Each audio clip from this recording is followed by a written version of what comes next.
Right, everyone, we are now here in the live portion of the show, and I finally get to bring on a guest who I've wanted to have on the show for a while now, and she's been scheduled to be probably longer than any guest from sort of concept to actual episode. She was the very first person who I've also ever done a pre-podcast show with that will never be released. That is Lost McCartney Media, to make sure we were doing something worthy of discussion, and I guarantee that is what we are going to be doing.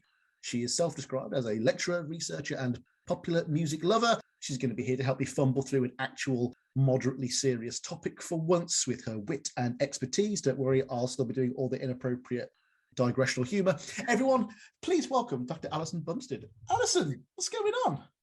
Oh, thank you for having me. And yes, I'm finally glad one of us didn't reschedule. Most likely me this time. So that's awesome. Yes, you're right. We've been talking this about 5 years ago. I think it's taken about that. Yeah.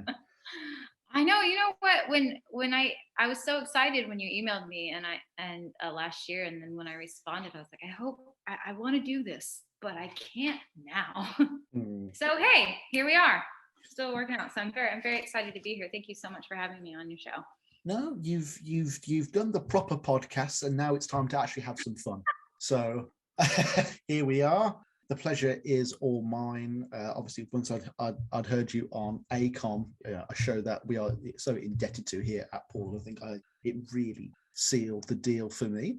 And something we do with new guests on the show, which I haven't done for a while. I've barely had any new guests, and if they have been, they've been authors shamelessly shilling their own book. So before we get into our main chat, I thought we could do a quick, nice bit of generic Beatle quickfire stuff just to kind of get things going. When did you first get into the Beatles and their music? You know, I was talking about this with someone the other day. I don't know. I don't remember. And I think for a lot of the older millennials, it's and young people now, it's a lot of things that are so out of context for us. We were talking about this actually on Another Kind of Mind. It's just like a lot of this information is presented to us out of context. And so I don't remember. I do remember my first experience with a Beatle that in a non-Beatles way, and that would be Ringo Starr as the conductor on Shining Time Station, and then definitely Paul and Linda on The Simpsons promoting vegetarianism, which yes, I was definitely bought into that, and we'll probably talk about the vegetarianism stuff later.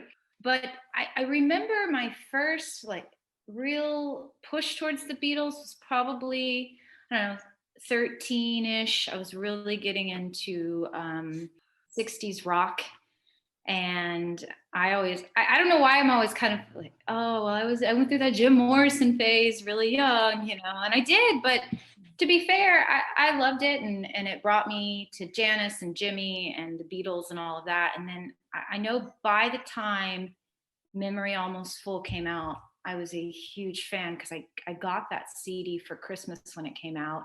My mother gave it to me, and I know I wouldn't have asked for it if I didn't love Paul already. Mm-hmm. So when that came out, I was very excited to get something new from them, and then just from there it went on. It probably definitely accelerated when they announced the Beatles MA, the first one at Liverpool Hope, and I just from then on. I mean, before that, but that really accelerated it into this new lifelong journey. That was one of the very first, like, because I remember when that was announced, I was, I'm in my early teen years, but I remember like everyone was laughing, like, oh, you're going to university to study the Beatles, and now, 10 years after that, it was, oh, you can go to university and study Lady Gaga, and I'm sure right now there are courses where you could do the same for insert current artist name here. I could not name you a single one, but that would be the dream for me. I found out too late. I simply found out too late that you could do stuff like that. But also, I was rejected from Liverpool University 4 times, so I was never going to be doing that.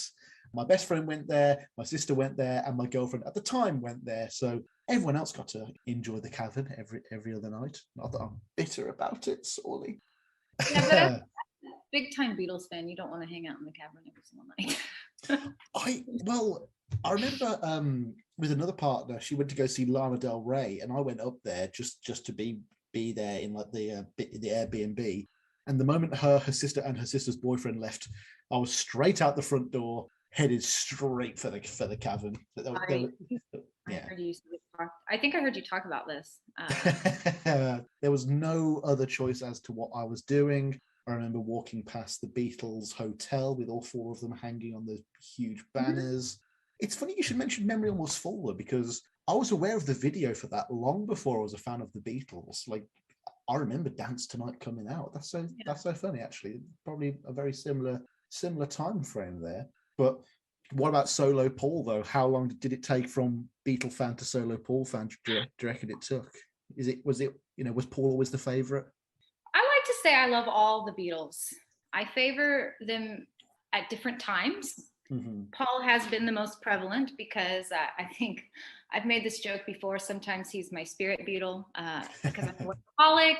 I'm very, very well prepared for the most part. I'm always trying to go forward and produce, and it's not always perfect. Sometimes it's rushed, but usually I have that mentality of this is what I want to do and I'm going to keep going. How do I keep going? So I always feel like in that case. But no, it's not specifically Paul. I do love all of the Beatles. Mm-hmm. If you would have asked me 5 years ago, sure, I would have said Paul. But now I think I'm kind of progressing in a direction where I just really appreciate all of them. Paul specifically, like for my research on him, it really comes from my love of rock criticism, and then how he as well as Wings were spoken about by the critics, and I'm just fascinated by that information. But I can't remember my exact first. So that's the thing. I wish I kept a diary when I was a kid, so I could be like, today I found I love Paul McCartney. He's at this time he's only 60 something. I don't know. It's not too bad. Going back to your research, though, you've recently been published, and that was the subject of your writings. You just showed me off camera, as it were, then. And I guess, would it be safe in saying that Paul would be the most fruitful person to write about in terms of rock criticism, because he's had the most varied and arguably the most passionately argued career of all four of them? There's loads of really positive stuff, there's loads of negative stuff, there's lots of back and forth, and it's constantly changed, and he's constantly being revised over the years, right? Mm-hmm. Oh, 100%. He's constantly being revised. How we look at Paul is very different than how he was looked at in late 1960s, 1970s. But there's a lot of reasons for that. Of course, this is a lot of stuff I talk about in the research, is that we have a very different mindset, referred to like as a rockist mindset or rockism, this idea that rock is this high art form, and there's many reasons for that, and I go into that further, so I won't bore everyone with it. But it's that there is a high and a low within popular music as well, from something you go and perform versus something that you create and sing on your own, and etc. And there's a lot of other things that go in with the idea of the rock aesthetics, or principles that make it up. And Paul was attacked with this in mind quite a bit. And I say attack because maybe not attack, maybe that's a bad word to use. I didn't use it in my research for sure, but he was targeted. So let's say the word targeted, that's a better word. They wanted him to be something that he was not. They wanted him to be the Beatles combined. And it's very evident in their writing. And it's entertaining writing. It's something that I know I sent you the Lester Bangs Cream article. I was going to say that was the most fun one to read. Yeah, it's great stuff. Well, because he's a masterful, entertaining writer, Lester Bangs, and that article is very telling, as well as Ben Fong Torres is at that time of a changing musical landscape in the rock world and the pop world, and just in general for popular music. How much it was changing, and Paul was changing with it. I mean, Aretha Franklin has this great quote, I'm going to paraphrase this, but she says, music changes and I'm going to change along with it, right along with it. So, and Paul did, and he was very experimental, and he didn't stick with one direction, and he didn't go after hit after hit after hit. He went after things he liked, and he created things he found fascinating. And I think, that it doesn't work for some people. They want what they had originally. He was also blamed for the breakup of the Beatles. John Lennon was also favored in the press. So there's a lot of reasons, which I go into in the chapter called "Which Side Are You On, McCartney?" That go over that. But yes, and Linda's in the crossfire of that, of course. as a wife in a rock and roll band, she's not very welcomed in that sense. No, we will be getting into that very shortly. Oh, and sorry, I wanted to add that you made a good point about nowadays how Paul is spoken about. And well, Paul is just still producing, and he's produced for so long that he's of course being praised for what he's doing. And the rock press doesn't exist as it did. So people go on the internet and they might have blogs, or there might be some websites that still have these really harsh reviews. But in general, that rhetoric it's still there. It's still there, but it's not being published in the same form. That's for sure. Yeah. And none of it's really towards his modern output. Like, no one's really had a go at New or Egypt Station or McCartney 3. Not really. At all. You might get McCartney 3 imagined 3 stars in Q or something like that, like a quite so-so one. But whenever he releases new product, it's always 4 stars, 5 stars. Every magazine, Mojo would be clamoring to get him on their front cover. The Radio Times clamoring to get him on the front cover. It's interesting to see the constant dips and falls, because I mean, some of them are within a decade. You've got Flowers in the Dirt, 89. He's at the top, maybe more so in the UK than the States. But then you've got the huge dip in 93 with Off the Ground, and then by the time Flaming Pie comes around, that's also one of his most prolific times in media as well. Everyone loves him again. And then next album, he's right back down at the bottom again. It's very tumultuous. And I think if he had done what we wanted, to go back to your point earlier, and maybe have just been a rocker from 1970 onwards, right, up till now, like say the Rolling Stones have, it would have been so less interesting, and a McCartney 3 of just rock songs would not be easily reviewed as positively as a McCartney 3 that has maybe 2 rockers, a folk song, some cool experimental stuff. And that's what, me as a podcaster has kept me so interested in McCartney. I'm going through Driving Rain now, and I'm like, oh wow, I would never expected this. This is really cool. And that's happened every single album, every single time. And I don't know why I lose my faith every time I go into something new. I'm always worried that, this is going to be the bad one. I've got Memory Almost Full coming up. I've got to do everything onwards from then. And I'm sure at first I'll be like, oh, I'm not sure if I like all of this. And then I'll listen to everything twice. And I'm like, oh, okay, I actually love all of this. Well, and your podcast name is perfect, All or Nothing. Which I'm going to be honest, I'm a researcher, so I try to stay out of my opinion. Here, I'm going to give my opinion, and I'm okay with that because we're having a conversation and it's fine. But like, if I'm talking about my research, of course, I'm going to try to keep out of it as much as possible to be as unbiased as possible. But I don't love everything McCartney does, and I'm a big McCartney fan, and I don't love every single thing he does. But that's okay. That's okay. You put art out there, and people are going to like it or not. And I don't have a high expectation every single time he releases something because, well, one, I still have the Beatles. So, we have the bar set. And I love so much of McCartney's work, but I don't ever put that pressure on him for him when I pick up a new album. I feel like they come out quite often. So still, which is so impressive. Just what a machine. But I don't feel like I need to defend any of his work at this point in time, because we know who McCartney is, and if you don't, you've missed something. I think I said that with Ram. If you did not expect Ram after following McCartney's role with the Beatles, you missed something. And I still stand by that statement. The initial derision of Ram is still one of those things where, Landau. Like when you look back at some of the more problematic parts of human history, you're like, well, we shouldn't judge people, then based on the standards we have now. But the Ram thing is one where I do judge people. I'm like, you were all so wrong. Why were you all so horrible? That record took me a long time to really. I take my time.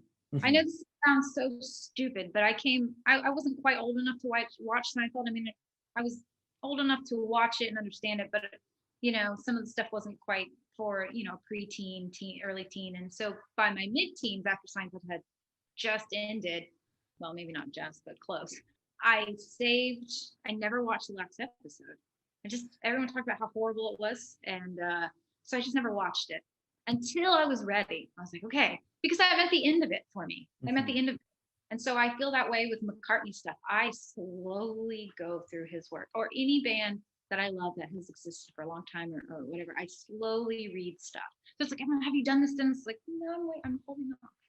I mean, I hope I don't, disappear before I have the chance to read it all. But I'm always afraid I'm going to everything I love. Once I get through it all, then that's it. So I slowly go through certain things. And when it comes to Paul and everything encompassing the Beatles and the rock world of that time period too. So it would be very disconcerting if you made it through to the other side, the happy place, and you're there talking to one of the angels. You're like, do you have McCartney stuff? And they go, I've got Ringo Rama. It's like, no, this isn't heaven at all. You haven't got it. Oh no, this is definitely purgatory. I've got, Ringo's Rotogravure. Oh God, no. Oh no, here we go. Of course, we're also recording this at the end of the McCartney Got Back tour. Just wanted a quick shot of your opinions on his latest live stint. Were you ever tempted to go to the Fort Worth show? You know what? I looked, and when the tickets were on sale, they were over $800. Now I saw what you said on. I saw your social media post, but it does upset me. It does upset me, and I get it. It's a privilege. It's not a right. It is, and I've seen McCartney twice. Okay. But to drive to Fort Worth from where I'm at outside of Austin would, with the cost of everything right now, which is insane. And to stay there, to take off work because it was during the middle of the week. We don't have trains because we're still backwards. The train thing's crazy. I learned that over 5 episodes. Because there is nowhere I can't get to in the UK. I mean, obviously it's very, very tiny, but I can get to every corner of it by public transport. Well, I did have trouble in Scotland trying to get as far as I wanted to go, but well, I didn't get to Mulcahy because I couldn't get a train to work because I was trying to go to Mulcahy, and they're like, no, I was like, dang it. But yeah, so we don't have that. So getting there, and the time off, like 2 days off because you have to get there, and the traffic's so bad, and it's about 3.5 hours away from here, and plus the tickets, it would have been almost $2,000 for one person. So I left it. I know, but I just couldn't swing it. But I have seen him. I saw him in Warsaw for the Out There tour, and I think in 2013. Now the craziest thing is I was living in Liverpool because I was doing the MA there, and it was cheaper for me because he was playing London like a week later. It was cheaper for me to fly to Poland, stay there for 3 nights, go see Paul up close. We were on the floor. I've never had floor seats for that kind of show. For some other shows, but not for not for that level. And fly back, and it was still cheaper than me taking the train down to London, St. Paul in London. That's England, baby. Oh my God. I loved it. I got to go to Poland. I hadn't been there, and all the merch was cheaper too. So yeah, actually, I got the book with the 3D glasses, and all the crowd held up "Hey Paul" signs when he sang "Hey Jude," and then they shot confetti. So I kept a little piece of each, like a "Hey Paul" sign that I found on the ground. So cool. Right. And then I saw him at ACL recently when he came to Austin. Oh, I awesome! So I could walk to it, and I mean, just incredible. Yeah, no, I mean, every stereotype is true. You're gonna sing along with "Hey Jude," you're gonna cry during Blackbird, and you're gonna go "Wow" during "Live and Let Die." Well, and 2 girls were talking just as loud as possible, and I know it's a festival, and I don't hush people. I don't tell people to sit down because it's a rock show. You don't need no instructions to know how to rock. You do your thing. But this time, the whole surrounding them, shh, and they were like, oh. And so it was really funny though. And then they were quiet, and it was fine. I love that. Yeah. What a great show. Yeah. When my dad took me to see Stevie Wonder in London, he bought like a big picnic mat, and he didn't want anyone else standing on it. And eventually people start coming towards the stage, and there are edges of feet on his brand new picnic mat. And I was like, Dad, you've got to let it go, man. You've got to let that shit go. We're all here for the same reason. We're all here for the same reason. That's to see an awesome show. That's awesome that you saw Stevie though. Oh yeah, no, it was Corinne Bailey Rae opening, then with Pharrell Williams and Nerd, and then Stevie Wonder doing Songs in the Key of Life. Greatest gig ever. This is a very Stevie shirt, actually. Yeah, and then the Ramish shirt.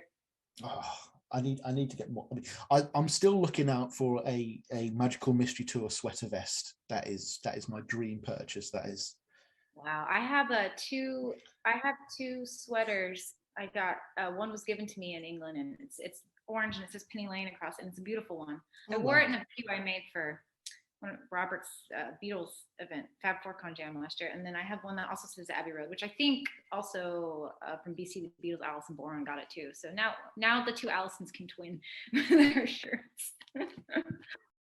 The easiest one for me to do at the moment is just collect t-shirts from other people's podcasts. I've got an Akon one, I've got a Blotto Beatles one. I'm working my way through. Yeah. I have a cup, Phoebe. I have a cup from Phoebe. And it says another kind of mine. I think it's in my car because I drink iced coffee. This is not. I don't drink soda. I soda water, but not Coke or anything. So this is iced coffee because it's so hot here. It's 103. So it's like 40 something in Celsius. I can't remember. High 40s. Let's just put it in the high 40s. That's where you're at if you're in Texas right now. Yeah. No, we've had it in the 30s here in England. It's been like one of the hottest days of the year, and everyone's just been like monitor lizards, just lying on stones, just trying to keep cool, you know. I know. I just in Liverpool when the sun came out, the park was packed and everyone's fighting for their sunspots. So it was. I miss it. I miss it dearly. I miss England. I miss a lot about it. Not everything. I wanted to come to Birmingham and hang out, and I'm sorry I didn't get to, but time just went by. And plus, all my Scouse friends were like, "What are you going to do in Birmingham?" You can drink a cup of Bovril. That's what you can do. I'm a vegetarian. I'm sure there's a vegetarian Bovril. I'm going to look that up right now. Veggie Bovril. I need to know if there is one. Yes, there is. There we go. That's awesome. Wouldn't trust the cafe ordering it. They'd probably bring me the wrong one. At my pub recently, we've run out of regular coffee, and we've been giving people decaf for 2 weeks, and no one's clocked on yet. Yeah. I would know because I'm so. I worked at a coffee shop in Liverpool. It's not far from the Cavern. It's really neat. So if you guys go to Liverpool, it's a cool coffee shop because they say Radio Caroline was in it, although I've done some research and it seemed it was actually a couple buildings over. But it's a cool old office building that's a coffee shop above an EE store, and it's called Rococo Coffee. And I worked there while I was doing my doctorate because there were limits on how much I could work and stuff. So I worked there for only 20 hours a week. So it was neat. Yeah. Now, before we press on, I know you've been doing a lot of work recently with the youth of today involving the Beatles, and I want to ask you, how much hope is there that the new generation is going to take up our mantle when we pass it on, you know? Oh, they're there. They're there. You see some Gen, what are they, Zers? You see some Gen Zers. I don't even know what the gens are now. Well, the thing is this is what really upsets me. When they talk about millennials, they're talking about early 20s, and they're not millennials, right? Mm-hmm. Like we're avocado toast. Okay, I do order avocado toast usually because it's the only vegetarian option. Okay, and my phone, I'm not always on my phone more than I used to be, but I didn't have a smartphone until I was 27. So I think they think that they forget the oldest millennials in their 40s. Some of us are mid 30s. Mm-hmm. And then the youngest is like late 20s or mid to late 20s. And so I think they forget that not all of us, some of us still played outside and didn't have computers, you know. Honestly, the best generation to be alive, because CGI hadn't taken over movies yet. The news wasn't completely bipartisan. TV was still good. Music was still good, and you could get 4 films for a nickel and get some cornmeal as well. Well, I will say that some of the rock music that came out in the late 90s, early 2000s was absolute. Well, it's tough to listen to. It's not my style. No, early 90s, mid 90s, yes, but late 90s, early 2000s. Hey, I don't want to hear a word against Smash Mouth on this podcast now, okay? Well, I would consider them pop, not rock, but yeah. If I'm gonna label it. But yeah, so I do think there is hope. Definitely, people are interested. Kids are interested. You're right. I created and hosted a free event at the local library in my town, and we did 3 days. The Beatles Saturday we did 2 hours, and so I did a presentation and then a story. There always has to be a book with it, and I read I can't remember the exact title of it. It was definitely. It definitely favored John in this book, but it was one of the better children's book on the Beatles that would be easy to read and show. versus Who Were the Beatles, which has a little bit more information. So it would have been Mhm. harder to read that book in front of the kids. And then I taught them how to use a record player. So this is so crazy because they don't know. Wow. They've never done it. And so I have one of those little portable, it's not a Crosley, but it's something like that. Portable fun, do I have it here? No, record players. And I have it where, yeah, you can use the control on the side of the arm to drop the needle, but I also have it turned off so they can actually drop the needle. And so I play the Beatles records. Now I would remove the Beatles records. And this really cool record shop in Bastrop, he's actually from London, the owner. It's called the Astro Record Store on Main Street in Bastrop, Texas.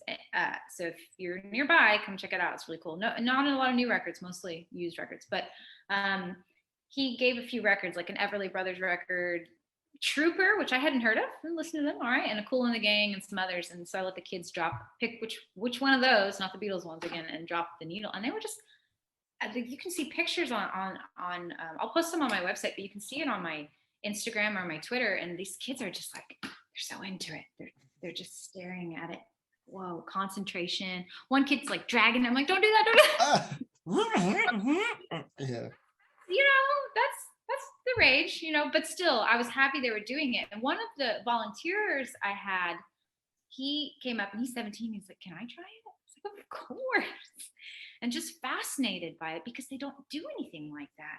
You know, they just go onto their computer and or their phone, and it's streaming constantly. And a lot of parents are at that age where maybe they don't have the record player anymore. And some of the parents are now my age. I've had students who are 14 or 15, and they're like, Miss, my mom's 34. I'm like, And I don't, nothing against them. There's no shame there. I just mean, like, it made me, you know, I was like, oh my gosh, that's my age. but so some of them just never experienced a record player. I did because I wanted one. I asked for one when I was 14. My dad had one, but my dad's a lot older. I mean, he had me in his late 40s or mid 40s. So he had it. He was 21 in 1968. So he had a record player and a lot of records. So but then I was given my own for my bedroom because I wanted one, and some really cool records that I wanted to. So there's hope. There's hope.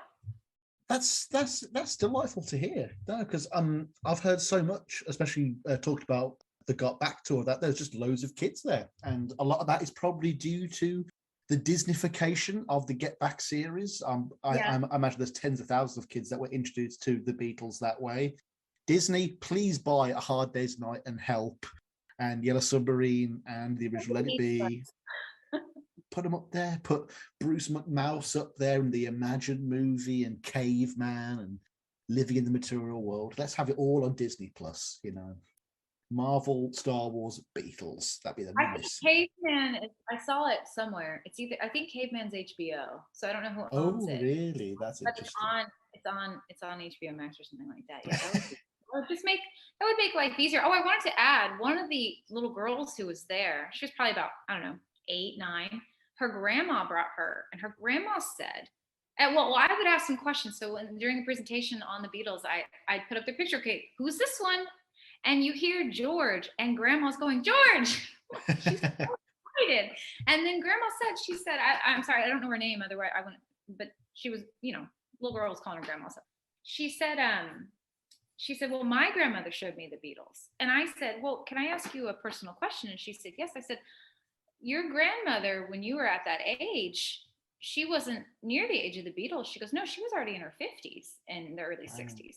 And I said, that's interesting. She goes, she loved music and she loved the Beatles. And I was like, that's cool to hear because we don't hear enough about that kind of stuff. You know, so it was neat to hear that her grandmother in her 50s and in the mid 60s at the time was like, here, let me show you this cool band that you haven't heard of.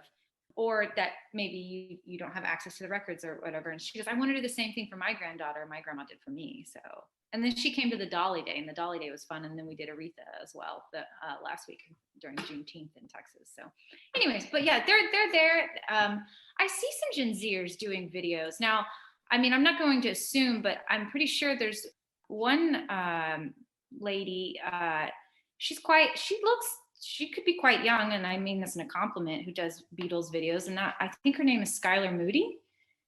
Do you know who I'm talking about? I saw that she did a really cool video on like what it means to be a Beatles fan.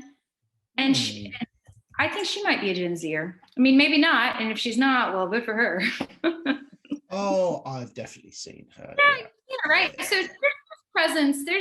There's some other younger female Beatles fans, like early 20s Beatles fans that are out there.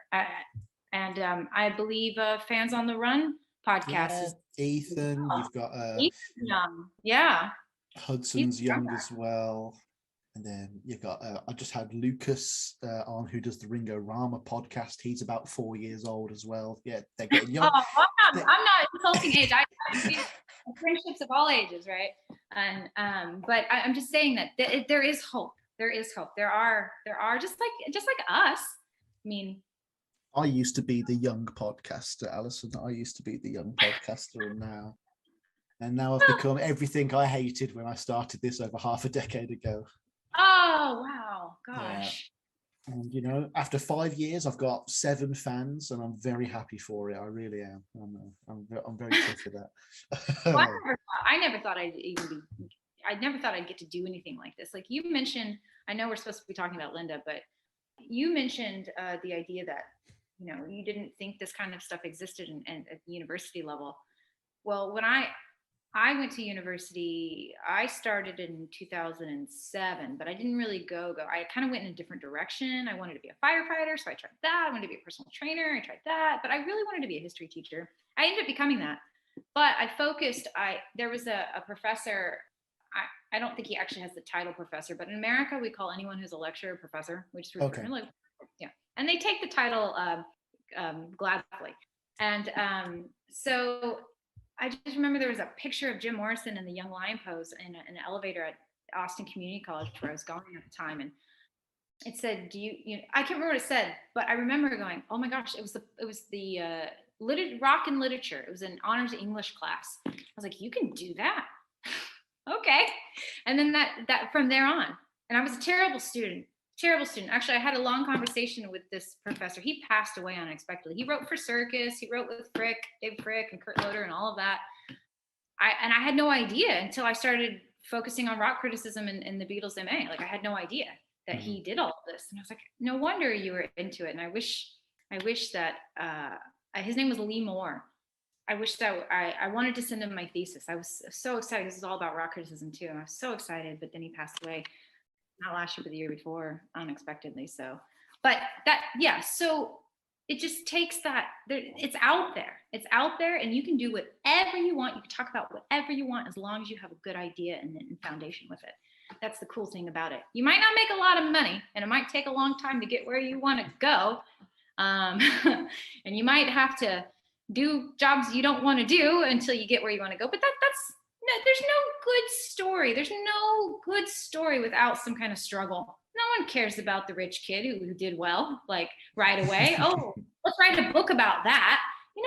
We want to know the struggle story. How long did you wait tables? How long did you do this? And so, just if the your younger crowd is listening, you want to talk about the Beatles, we'll keep talking about them. You'll find your way. No, whatever.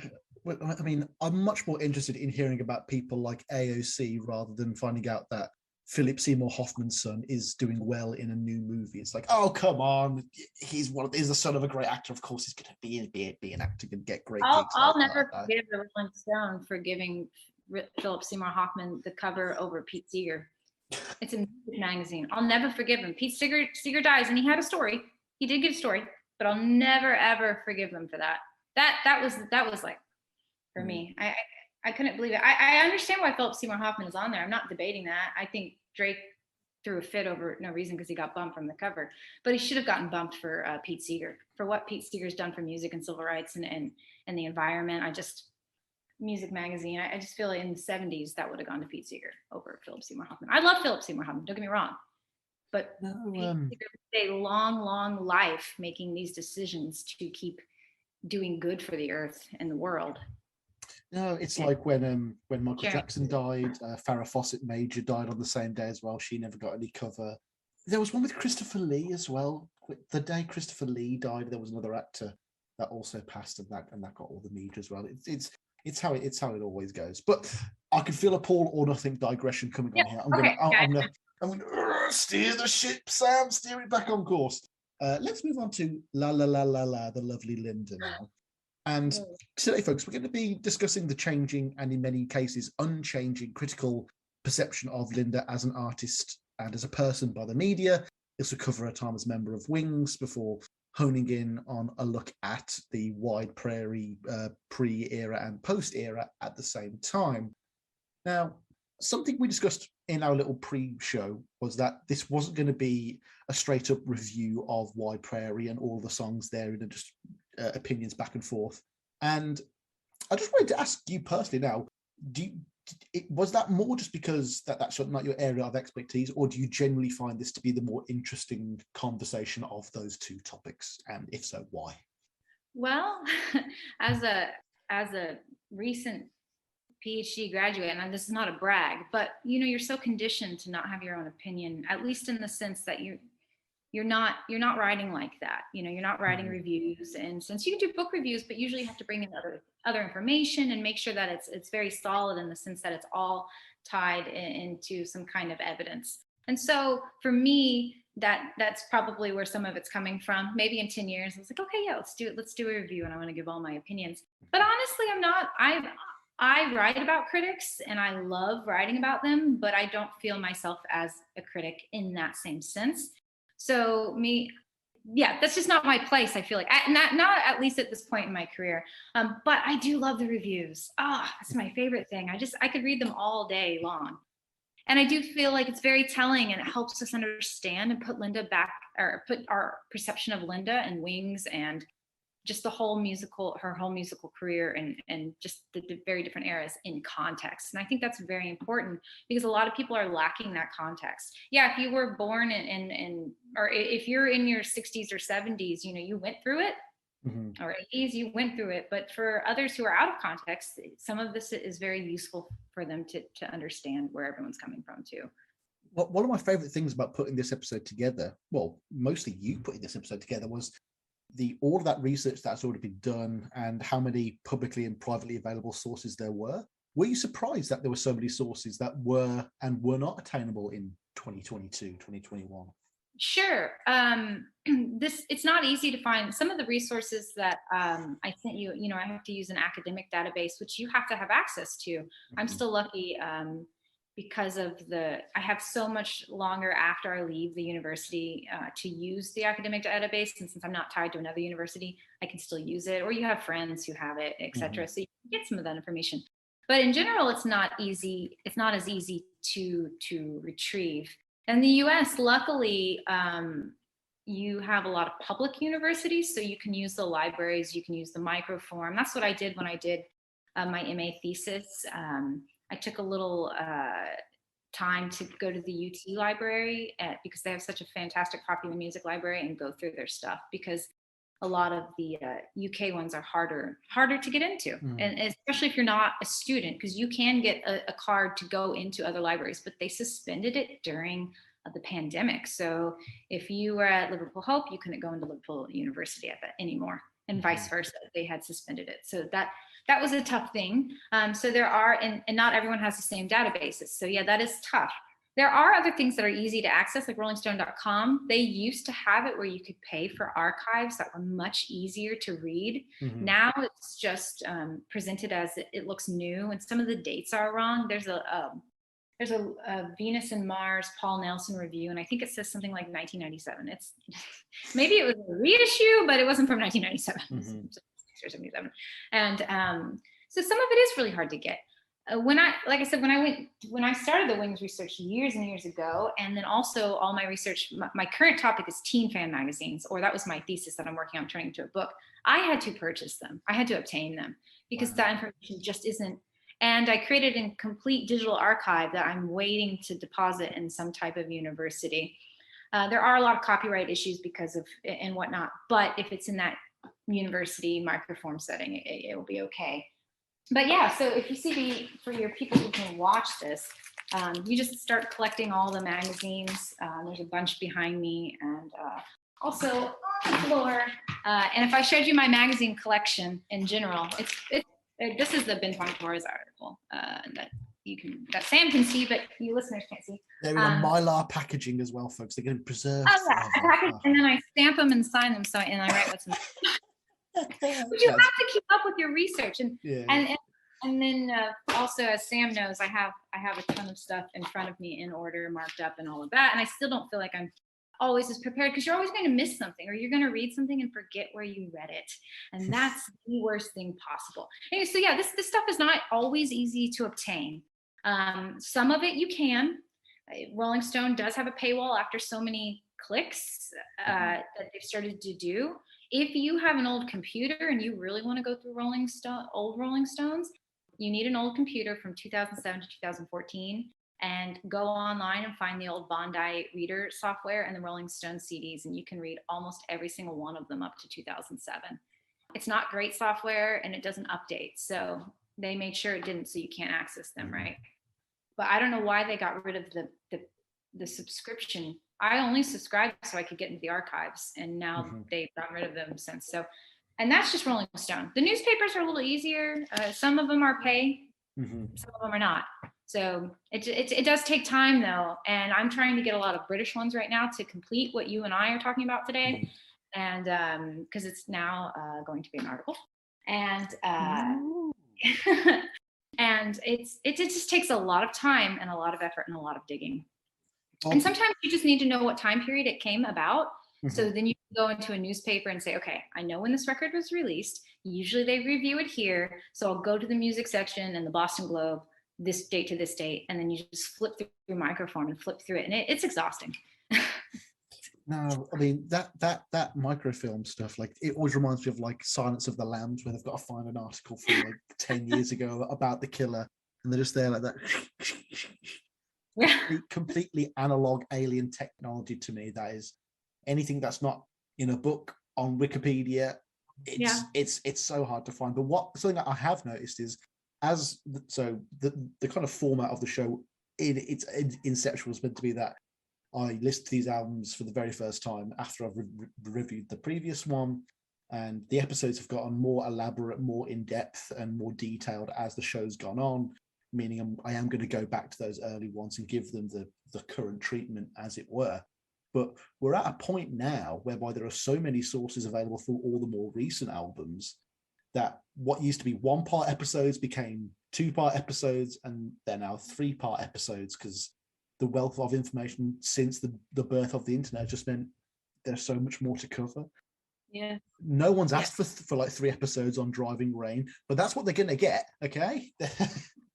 And just to warn you now, folks, it's not going to be a fun episode. The first one, we've got the death of Linda, we've got Heather Mills, we've got 9/11. It's going to be a real bumper episode for you all. I hope you're going to enjoy it. You might need a tissue or two, though. It's heavy stuff. I've never done an episode that's a downer before. That'll be definitely interesting to do. So you also provided a couple of sources kind of around the album that weren't like necessarily reviews. Was that just about getting every piece of related media and getting us wider perspective on the media towards Linda in general? Sure. If it talked about Linda around the time of her death, I sent you a few pieces, some things that I find pretty a little bit easier. Because some of them are descriptions of the albums without reviewing it, and there's a theory I feel like why that would be, of course, at that time. So yeah, that's why I sent you those. Then they're just little small pieces, though, you know. No, little blurbs in this. Yeah, it was all really interesting stuff, and yeah, let's go into Linda specifically now. This may be a silly question, please indulge me, but when was the first? Okay, I'm not going to ask you the first because you don't keep that diary, but there is an obvious apparent bias regarding Linda in the media, and how long have you been aware of that? I guess would be the best way to put it. Well, it's interesting because I didn't grow up with the same type of bias as people did in the 60s and 70s, right? Same. Yeah, and my introduction to Linda was through The Simpsons and through her vegetarianism. and also through her vegetarian food line that is no longer in the United States, at least not where I am anymore. Oh wow! I remember I've got some right now behind me. That's yeah. hilarious. Well, and it was different though. It was they still had more like macaroni and other stuff rather than just like the Linda McCartney sausages and pies and stuff, which of course I purchased when I was still living in Liverpool a lot. But yeah, I remember going to a grocery store chain that we had in Houston, near Houston, where I grew up, and as a newer vegetarian, I wasn't a huge, I was young, I wasn't eating a ton of vegetables at the time, and there were Linda meals, and I just remember they were expensive for for the time, but I just remember being excited that there was something out there that I could buy, and I recognized the name. And it's like, oh, Linda. And so my introduction to Linda was really through the vegetarianism, as far as I remember, as best as I can place it. It might have been in another way, but that's really what I personally remember. So I didn't really know this bias towards Linda because my love of Linda was through a shared interest. And then, of course, as I really delved into wings, that is when you find the real bias. And watching all the early Beatles stuff and the videos of Paul and Linda's wedding. And everyone just crying and throwing People themselves crying. on the floor. And it makes, I mean, I'm sure we'll talk about that later. It makes sense why all these young girls would be very sad. Their favorite Beatle is going away, but it's definitely interesting how Linda, as well as Yoko and others, were treated for sure. So yeah, it took a while to discover that bias. Look, I didn't cry when Keira Knightley got married. Okay, I took it on the chin and I moved forward with my life. But it is interesting because I mean, in a rather similar circumstance, I was just aware that she was Paul's wife. She was Paul's love. He'd written so many songs about her, and from the mid to late 2000s onwards, that's when my kind of Beatle fandom started, and there was none of this Linda negativity. It's like how I never got to experience the Paul hate of the 80s and early 90s. And I think a lot of that is because we are now in a kind of post-Beatle wife hate world where many of the perceptions have started to turn. We've got so many new Beatle authorial voices that we're currently enjoying in resplendent form. But I mean, she's probably been getting better press since since she died. I guess it's safe to say.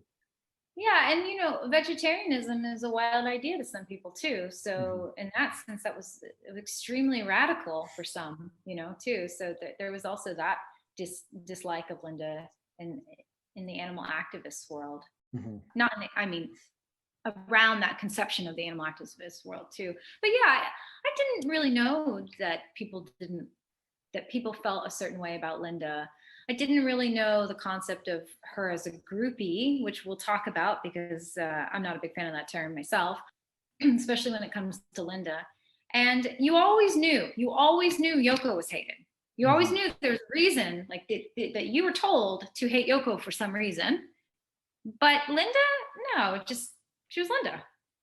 So I'm not saying that's how I feel, but that's what she was presented, as important somebody. I think my father used to always say it, Linda and Paul were something special, something real. It's interesting though that you were aware of her first through the vegetarian gaze, I guess would be the best way to put it, because with Yoko, for example, to this day, she still posits herself as an artist, as a musical artist, as a creator in that kind of sense. And maybe even subconsciously, Linda was never going to be taken as seriously as an artist in the wider public sphere because shock horror, she had other interests, and it seems so damning that someone would not just be totally dedicated to writing keyboard riffs for Wings. Like, it's so weird that she would be hated for that. Well, and Linda was already important before she married Paul. She was already a photographer, and a good one, a good rock photographer. She even has a book. I have it over on my shelf. I think it's Rock is a 4-letter word. She was friends with other people that are important in my realm and others. It's Lillian Roxon, one of our fascinating female rock critics too, who wrote the Lillian Roxon Encyclopedia of Rock. So she already had a reputation, and it was gaining. She was a very good rock photographer, and as we know, her photography has still lived on and is still being represented in museum settings. I think the retrospective of Linda left Liverpool by now, of her photography, and it was fantastic. It was so good.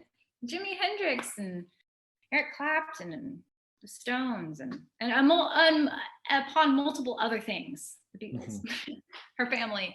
She's a great photographer.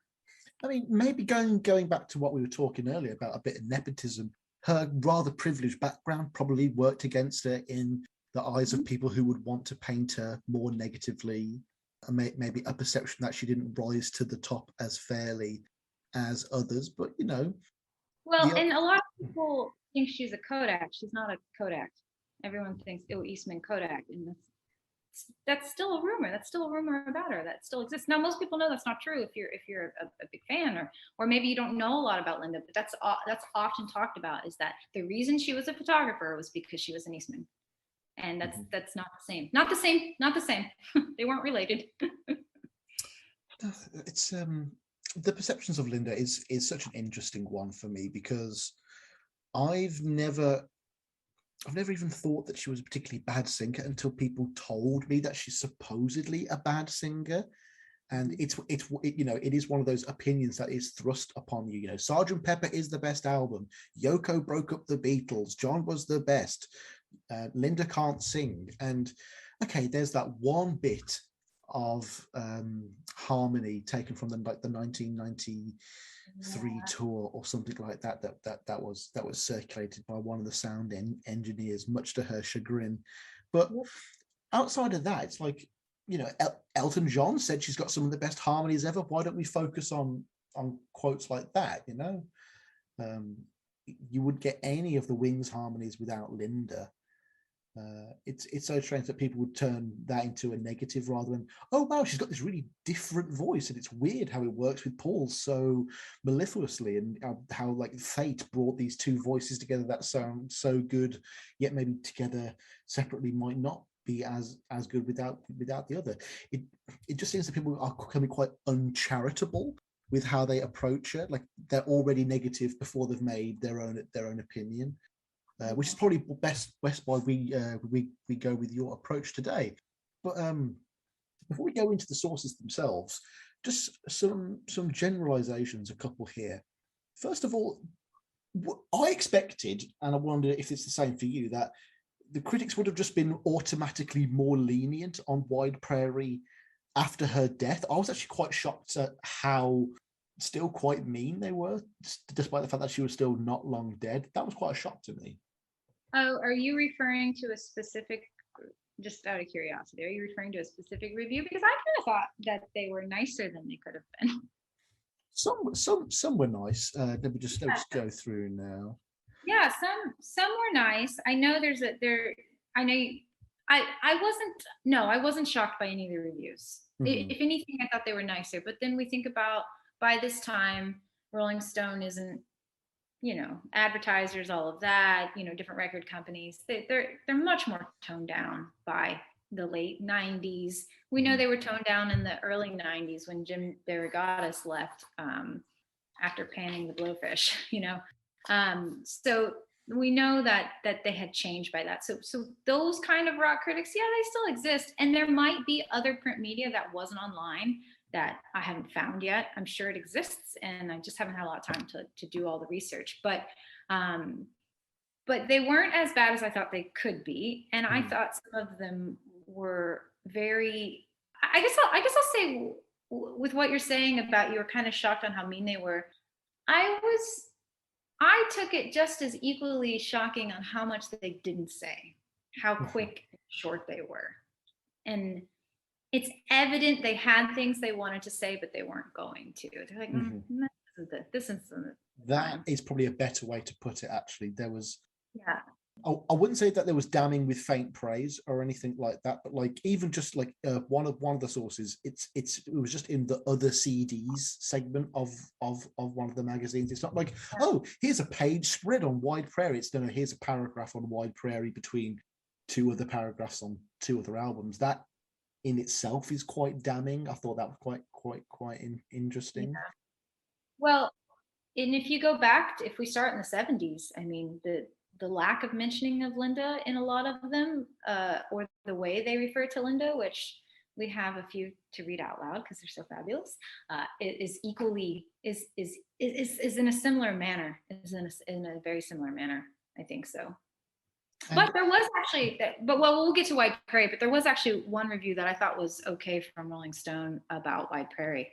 But some of the 70s reviews are the ones that you're like, Mhm. and they're on wings, of course. Something else I noticed is that the majority of critics always seem to be forced to mention something along the lines of she's a mother, she's a wife, she's a housewife, she's a photographer, she's a cook. Do you think this is them trying to genuinely point out the fact that she wasn't primarily a musical artist? Or is this like subtle coding, like prepping the reader to not have quote unquote high expectations for content that they might? Yeah, I think it's the latter. I think Yeah. it's insulting more than anything. Yeah.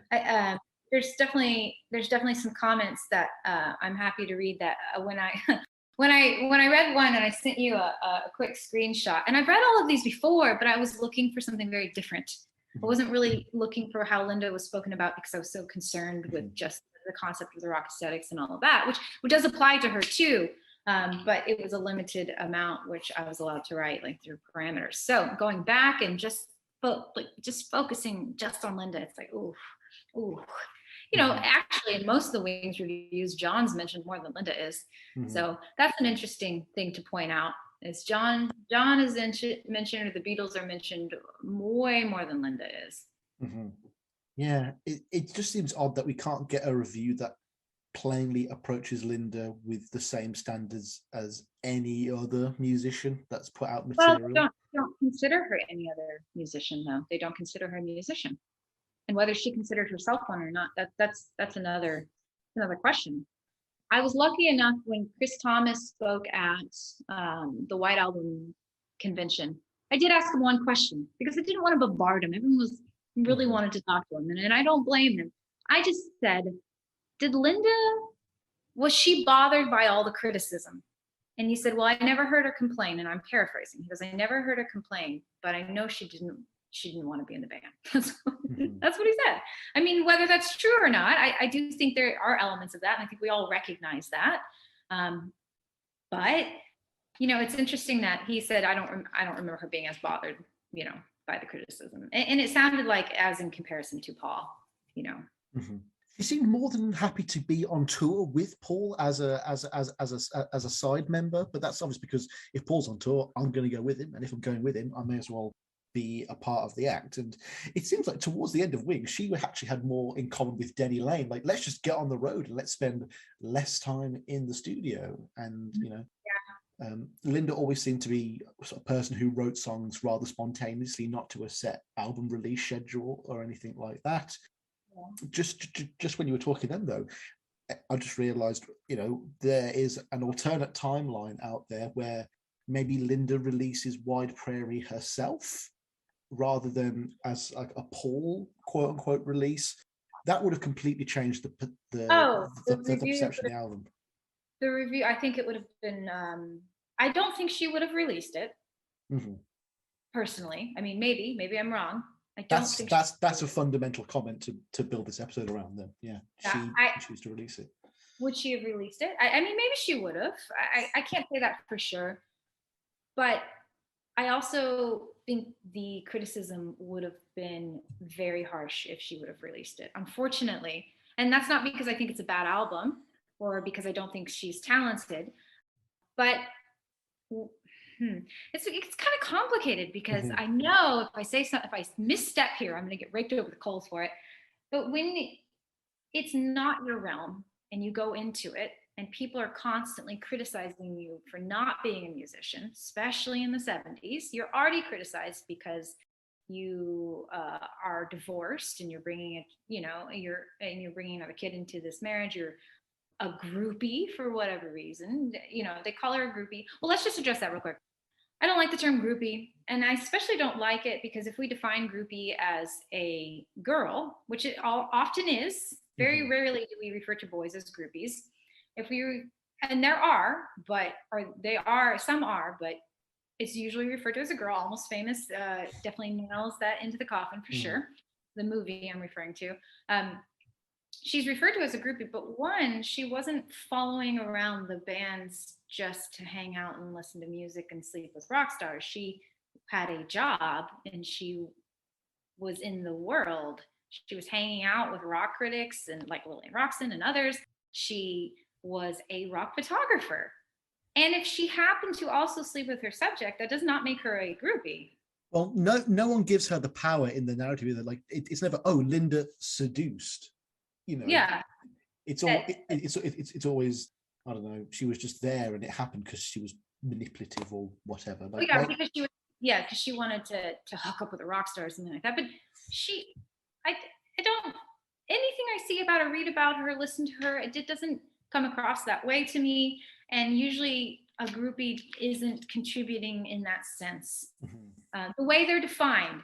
I mean, there's definitely a difference between Linda McCartney and Pamela DeBarn. So I love both of them for different reasons. I have no problem if you want to be the defined groupie as it's defined. And I don't think it's necessarily a negative thing to be. If that's what you want to be, that's fine. But yeah, so she already had that negative accusation around her. And they even highlight that in the Linda McCartney story. I believe they so. do. Yeah, they do. They highlight that she slept with Mick Jagger. And Jim Morrison as well. And Jim Morrison. And I believe that's where the comment, why would I want to let my old lady be in a band with me? I'm paraphrasing whatever possibly Mick Jagger said. And then what does Paul say in the movie, or Paul's character say, like, I wish I would have him. And she's like, I already have. But the way they present it too. And so that's an interesting way. And it's actually talked about in a lot of those 70s reviews, like moving past Linda, like the criticisms of Linda being a groupie. And I'm like, groupie? She was a groupie? Like, even though I knew she, chose to do what she, whatever she wanted to do. She wanted to sleep with rock stars. I never defined her in my world as a groupie. So. I mean, I remember a couple of episodes ago, I was talking about how maybe even the phrase Beatlemania itself, especially when describing women and their reaction to the Beatles, is in itself quite problematic. The idea of the groupie and the term the groupie does just stem from the 60s, 70s, 80s male-dominated press as well, and their perceptions. The woman cannot be the one in power in this situation. It's all, it'll be Mick Jagger's leaving the bed and running off. It can't just be Mick Jagger pining after her in the bed and she's going, nah, I'm fine, thank you. I'm going to go do my awesome photography job now, ta-ta. And he's the one scorned. That can never be presented in that way. And it is completely unfair. And I mean, if you want to know whether Linda was a groupie or not, just look at her relationship with like Jojo Lane, for example. She couldn't stand her because that was an actual, even what she perceived to be as an actual groupie. Someone who's just hanging on, just trying to be in the crowd and not particularly contributing anything besides getting all of Jimmy McCullough's drugs, allegedly. So that to me has always been part of the story. I think it's less prevalent now as it has been in the past, but it is still, there are still remnants of that accusation lingering within her history. That's not how I personally see my Linda. And I say my Linda because in the perception I have of her, I was introduced to her in a very different way. But at the same time, I wish we need to move past it. There's a very famous Rolling Stone book called it's by Jerry Hopkins and Patrick Burke, called Groupies and Other Girls. And I have a lot to say about it in the upcoming work I have, so I'm not going to say too much here. But if you can get a copy, I would. They're very expensive to receive. If you find one somewhere, like in a random resale shop, grab it. Grab that one. That one goes anywhere, like on eBay. It's like $300. It's ridiculous. But they're out of print. When they're out of print, what are you gonna do? I mean, we know the McCartneys were aware of their criticisms. Within the space of a couple of years, you've got Silly Love Songs, which is an attack on Paul's critics, and then you've got on London Town, you've got famous groupies as well. So even Paul was playing with that idea of of these perceptions, and he kind of lambasts the entire concept of the groupie because he creates these ridiculously larger than life silly characters in that song, and he's definitely sticking up a middle finger at the critics with that one, certainly. Sam, real quick, let me grab, I left my little binder of other quotes. More hard copy stuff, folks. She's got stuff written on paper. This is insane. Hey, there we go. The quote on the front of it is from the New York Times, and it's Richard E. Aaron, and it says, "Judge him as a purveyor of catchy pop." That's from '76.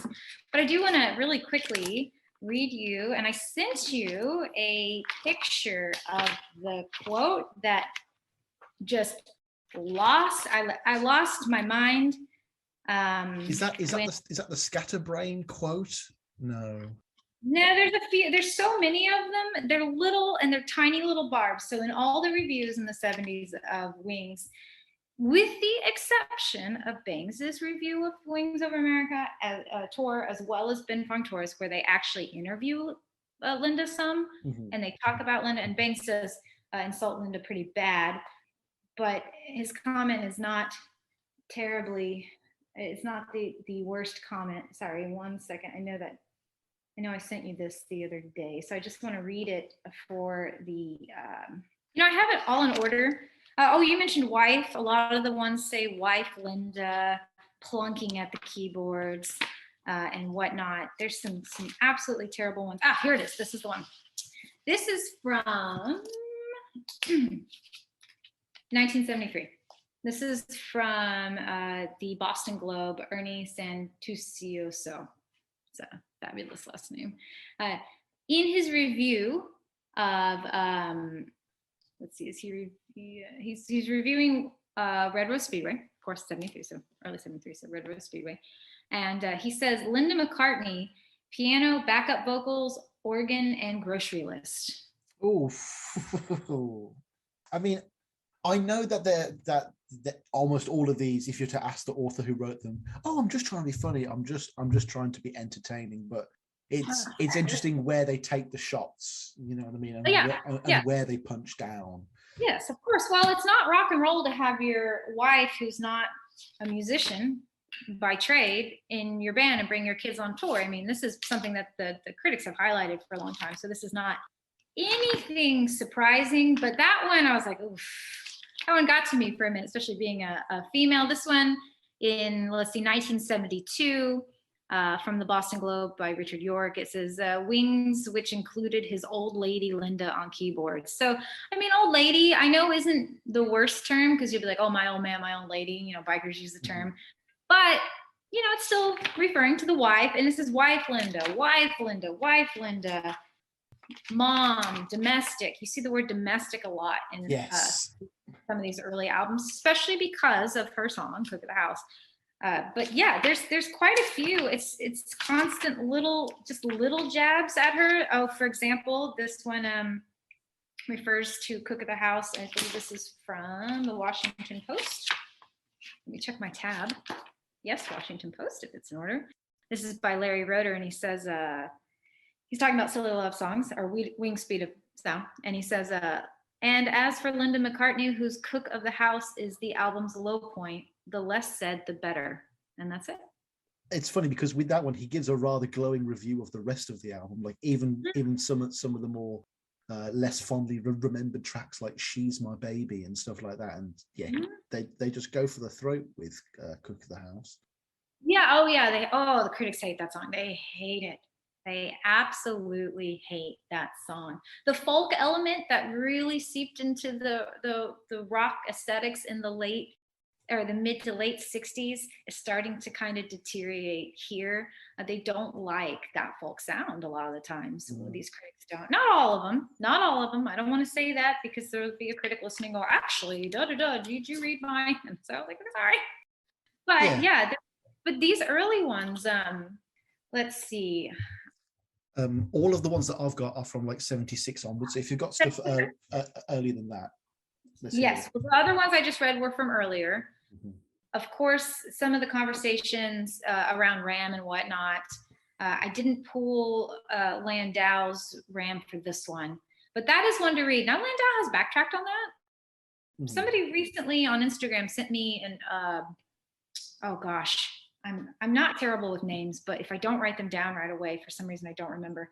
Sent me an article that he wrote for, I believe, the Chicago Tribune, where he interviewed John Landau to talk about Ram again. And Landau admitted that he didn't agree with everything he said in the beginning. But that was the environment of the time. And that's what my other chapter really deals with, is that concept of the environment. But if we focus, our fabulous Cream Lester Bangs one, which I highlight a lot because it is one of my favorite articles to read on Wings. And just really, ultimately, what underlines this article is the idea that something has changed. Ben Fongdors picks it up too. Mm-hmm. He even says, it sure sounds like rock, even if it's Wings, you know. They all grapple with this idea that it's not quite what they thought rock was or what rock is to them. And so what's going on? It was a great show, but what's going on? But I don't know if you had a moment to peruse on page 37 of the Cream article from August 76. There's a lot of good quotes about Linda on that. Yeah. Well, this one is my favorite. There are so many good ones, and he does insult Linda quite a bit, but in Lester's way, which is a little bit different than just making fun of her outright. There are articles that make fun of her hair, that make fun of her clothes, you know, as well as Paul's, because they look alike at this time period, which I always appreciated.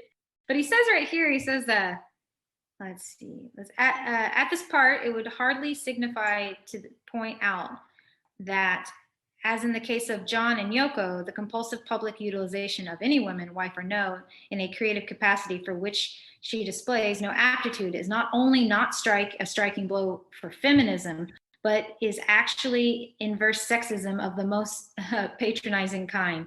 Having Linda play keyboards on stage and a multi-million-dollar tour is like hiring a good Black construction worker to edit the New York Times, and then not even giving him a chance to fuck up. Just a desk instead. But obviously not feminism from any angle that drives Paul to put Linda in the band and Linda to accept the post. Problematic one already. That is starting strong there. I mean, there's a part, I'm sure there's somebody listening going, well, I mean, it's kind of true. She was a musician. Was she musically inclined ever? I don't know the answer to that. But yeah, there's a lot to unpack with that one. Yeah, so, for sure. So is his point that it is not good for feminism that a woman who is seemingly not very good at her job is getting a quote unquote free ride in this band? But yeah, I think it's something to think about, actually. Yeah. I'm not agreeing with him, but it does make me think about that. Is he arguing that it's taking away someone else's chance? Because I don't think that would be true in the case for Paul. Lester, Nicky Hopkins isn't a woman, mate. It's not really Nicky Hopkins in the band. Well, that's the thing is, would Paul have written what he did, done what he did without Linda? Right? That's the same like asking with the Beatles. Would he have written as he did? Would he have created the same without John? And I think that's very, very important. And I want to point this out because I was thinking about this the other day, prepping for this, is that the world was so used to a very intimate and close and beautiful and loving relationship. And when that relationship, I'll use the word ended. I realize that ended is a harsh word there. When that relationship was no longer, which is John and Paul, people just weren't ready for somebody else, because that wasn't the first intimate relationship they were introduced to with Paul. They were introduced to him in this extremely intimate place in the Beatles, and especially with John.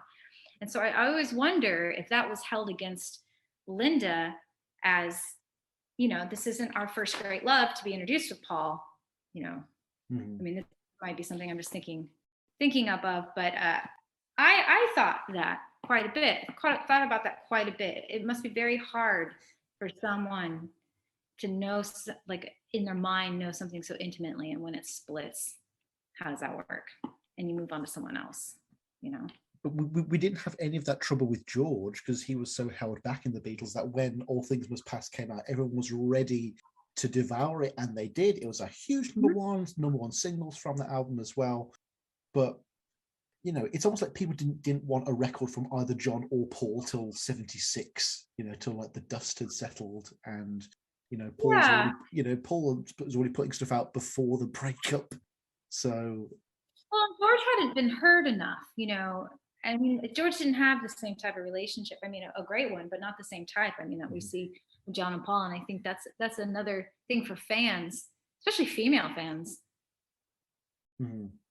knowing that there's another creative muse for him, but it's just not the same way. And I think you mentioned that earlier. It's not just because she doesn't do the same thing doesn't mean she's not vital in some way to Wings, even if you don't like what she's doing or singing or playing.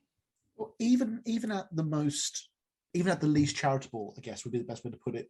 Aren't people just happy that she's there to be his muse, to inspire him to keep making more music? Isn't that enough?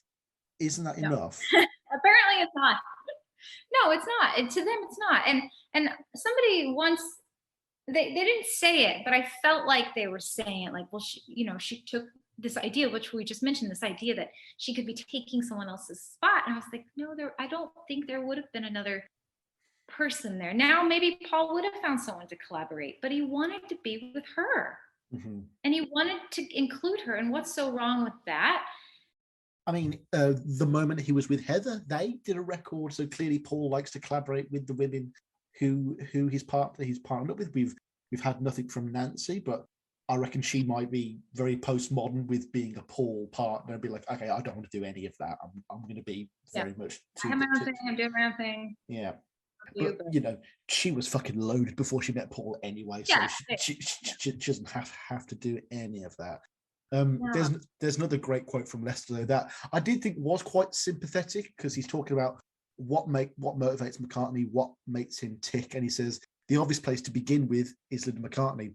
Forget that bitchy Blair Sabol. Forget all that stuff you've heard or suspected about Linda being a rich bitch groupie who pulled off a big score.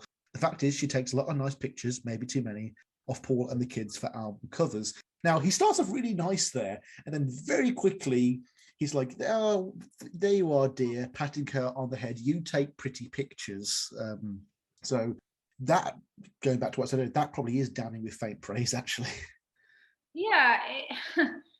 Well, rock photography is now very celebrated with the likes of Jim Marshall or Annie Leibovitz. So if Linda would have continued in that direction, was that her goal? Was that, I don't know, maybe someone who knows a lot more about Linda McCartney knows that information, or knew her closely. But that's another thing, is she was still, her career hadn't peaked, when she married Paul. So that's another thing. Yeah, there's definitely some sexist comments from Lester. I mean, he starts talking about their sex life on page. Oh, he talks about that a lot. Yeah. It's just. It's like, get a room, Lester. You're getting a bit hot under the collar there, talking about eat at home. In the photo, when she's raising her fist up, he calls her Prime Minister Goebbels. Cheers for Ben on the right. Oh, that's so horrible. Now that I'm not surprised about. When he talks about Lou Reed, it's way worse. So this is pretty good. He doesn't hate Linda. I don't think he hates Linda, and I don't think he's surprised that she's in the band. I think he thinks Paul is kind of blinded when he talks about her. So yeah, it's weird how a lot of the early Linda press seems to mirror a lot of the early Heather press, and yet Linda seemed to weather the storm. She kept doing what she believed in, kept making art, and pushed. Go back to Jim Morrison. She broke on through to the other side, and now we're at a point where she can be reassessed, where in a way that I don't think Mills ever is. No, Mills won't be. Mills is seen. I think if it would have gotten really, really ugly in modern days, it might be an Amber Heard situation. And I'm not saying, but just before we move past Lester Bangs, I just want to say one more thing that he says on page 72, because in this Cream issue, it's split. It's a long article. It's a really good review. I highlight this review all the time, and I'm surprised these magazines don't sell out online, where you can't get any more of them. He says he's talking about her performing during the tour, and he says she looked like she was having fun, and you felt glad for her. She is, after all, not the first talentless musician to make the stage in a band popular enough to sell the place out. talentless. That's so mean. I mean, I Well, think, or is it like, is there, I'm sure there's somebody who's listening to you who agrees, who thinks she didn't have any musical talent. we know who you are. Well, but a lot of people could say the same about Ringo in comparison to the other three Beatles. Like it just depends on where you go with this. but Ringo is a technical genius. No one drums like Ringo. I will defend Ringo to the earth. I'm actually working on something on Ringo too. I'm very, very busy. I do not like to be bored. And so I'm just so excited about all this stuff. But yeah, no, I'll defend Ringo to the end of the earth on that. No, he can't. He's not a great singer. Some people love his voice. That's fine. I think he's the best actor of the four. Yeah. And that'll be the day. And I like Caveman. I think it's fun. You know, you see it younger though, so I don't know. Maybe if I watched it the first time as an adult, maybe it wouldn't be the same. It's like reading Catcher in the Rye for the first time. He's the best thing in Broad Street, but that's not a difficult thing to pull off there. Oh, I've dropped the sticks. Oh, whoops. Yeah. And if you want to move out of the 70s, I have just two more little pieces. In Time, the Time magazine with the terrible Peter Max cover, for the people who will visualize this. It's a terrible Peter Max cover. McCartney comes. Oh, he's from Time. McCartney comes back. My issue with the cover is that I am not a fan of Peter Max. He still plays like he did the Yellow Submarine cover. He had an art show a few years back, and Beatles stuff was used. People were walking around with their Yellow Submarine covers to be autographed. And I was like, what are you guys doing with that? Well, it's a Peter Max cover. I'm like, no, it's not. Anyways, but I'm not a big fan of the cover. I like the picture of Paul, but it's just some squiggles around it. That's just my personal opinion on Peter Max. I like some of his earlier stuff, I do, but. I actually quite liked this article though. The article, yeah, me too. It's a very sympathetic portrayal of Macca. It's a nice big expose. But he opens up immediately with a kind-hearted perspective on Linda. He says, it is Linda, however, who catches the most flack. Linda was considered a high-flown groupie. Attacks similar to ones on Yoko reached a fever pitch when Linda began chipping in on the music. According to her husband, it was all his idea. He also mentions that Linda had a home for rock stars, a place that they could crash if they didn't feel like getting a hotel. It definitely gave her a greater sense of agency in that regard. It was nice that he directly addressed the fact that she gets all this quote unquote flack, but then he also goes back to some of those other tropes. He's like, but according to journalist Robin Richmond, she had a sense of breeding and culture that all these guys responded to. I don't even know what to make of that sentence. Oh, the breeding, yeah. Makes her sound like a rabbit. Well, he also refers to her as a homey wife. And homey or homely to me means not pretty, right? Oh, really? Okay. Yeah. Maybe homey in the sense of domestic, but usually when you refer to someone as homely, it's not usually a nice term. I mean, maybe someone has a different definition. I realize words transcend and people have different understandings of words, but the way I've heard the term used is homely, as in dowdy and frumpy and just kind of, you know, and it's not a nice term. I'm not saying it's a nice thing to say, but that's how I read that term. And she does get criticized for the no makeup and the armpit hair. And I've never got this. I've always had a thing for Linda. Always have, always will. I think Linda's beautiful. Girl Next Door. You know? She's only looked bad once, and that's in the Rock Show movie because they give her an awful costume with those weird black feathers on her shoulders. I don't know who signed off on that. She definitely wore some interesting stuff in Wings. I had one more to read, and it's John Rockwell. Okay, that's right, John Rockwell from the Times. Now, the Times. Here it is. I found it. Okay, McCartney with the Charm. Is the Beatle with Charm is back as New York Times. Now, I just want to point out the New York Times and Times, for those who aren't really familiar with the rock press, they pick up reviewing music a little bit later in the sense that Cream is, or Rolling Stone, or early Crawdaddy. Now, there is a later Crawdaddy, but they refer to Silly Little Love Songs as shit hot rockin'. So they're not criticizing in the same way. Circus, I don't think Circus is that harsh either. Sometimes, but not specifically to Wings. I went through the Circus article, and it was more of informational stuff. But John Rockwell does write a lot for the New York Times. He focuses on Wings and Beatles and critics, musical stuff a lot. And one of the things I thought was interesting that he said, and this is when he also saw, let me see if this is the same article, sorry. Continued from page 1. Yes, okay. One of the things that he also said is that she is accused of having no musical talent and hence dragging down the level of Mr. McCartney's work, which isn't really true, since in her live performance, she doesn't have much to do except sing harmonies, which she does perfectly well, and play a passing simple synthesizer line or mellotron effect. So those early McCartney albums were attacked for a third reason. He gives a few reasons. And he's saying it's not Linda. He said they weren't really very good. But he gives reasons why, and he's an interesting read as well. He's not, a flamboyant character like Lester Bangs in that sense, who would have been, I think, a great fiction writer. But he makes the point. He says, look, Linda or not, you're going to judge it the same way.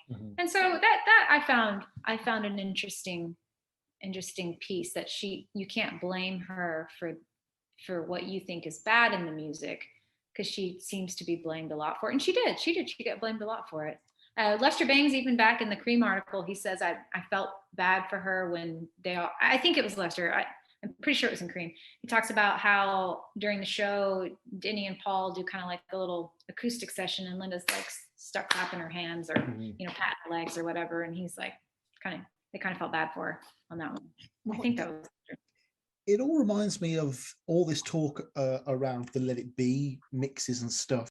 And, they were specterized and they were ruined. And for the first 10 years I listened to Let It Be, I didn't know that George Martin didn't produce that album.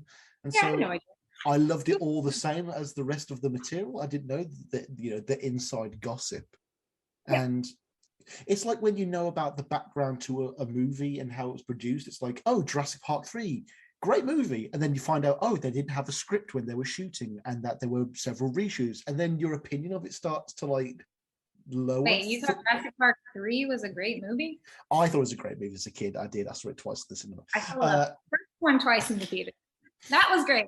No, the first one's a timeless classic. The second one is an underappreciated Spielberg sequel. The third one's it's a fun 90-minute romp. That's what I'll say. I've got strong opinions. I just saw Jurassic World Dominion. I nearly threw up in my mouth. It was awful. Oh man, I was gonna go see it. Dang it. No, look, if you want to see a Jurassic Park film with 8 plots that go nowhere, go right ahead. There's some you listeners, this is Jurassic Park or nothing. Jurassic Park or nothing. Dun dun dun. McCartney is the best Beatle there was. Yeah, but yeah, it's so weird how outside factors can affect. You should just put an album on, not look at who the other artists are, the other musicians, the producer. Just listen to it as a work and judge it on its own merits. That's what I try to do with with Wide Prairie.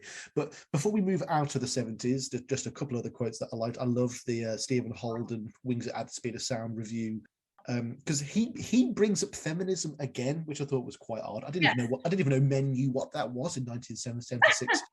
He says, though the instrumentation of Cook of the House is excellent, the song fails because of Linda's colorless, amateurish singing. Those with feminist sympathies will also detest this celebration of scatterbrain wife in kitchen coziness. I highlighted that one. I love how a man in 1976 is trying to weaponize feminism against another woman. I'm like, that's 4D chess. That's so weird. I mean, okay. So this is something that I find I appreciate in a weird way. I find it interesting that they feel that Linda somehow is, in a way, is holding other women back. And I know we already kind of brushed on this, that they felt like they needed to mention that that this spot could have been for someone else, and maybe not with Paul, but thinking, oh well, other women who deserve to be recorded in their mind, I'm not saying Linda doesn't, are not being recorded or not getting this airtime. You're only getting it because of Paul. And that's probably true. No, it's true. I mean, we know this is true because she wasn't musically inclined, at least in the sense that we didn't know her. So it isn't, or that we knew her. It is interesting that they do pick up on that, which honestly, as a fan, it doesn't matter if Linda's perfect to me, and I don't feel personally as a female that she set us back in any way. I think that's definitely a grasping way to talk about it, because she didn't release any of her own records taking up any airtime or any, you know what I mean? So this is something that does bother me. She's in something else. She's not doing this solo and being pushed solo. So I don't know. There's this part of me that understands what they're saying. Like I'm like, okay, that's a good point to make. Is it? But then when you think about the situation, is it just another knock at Linda?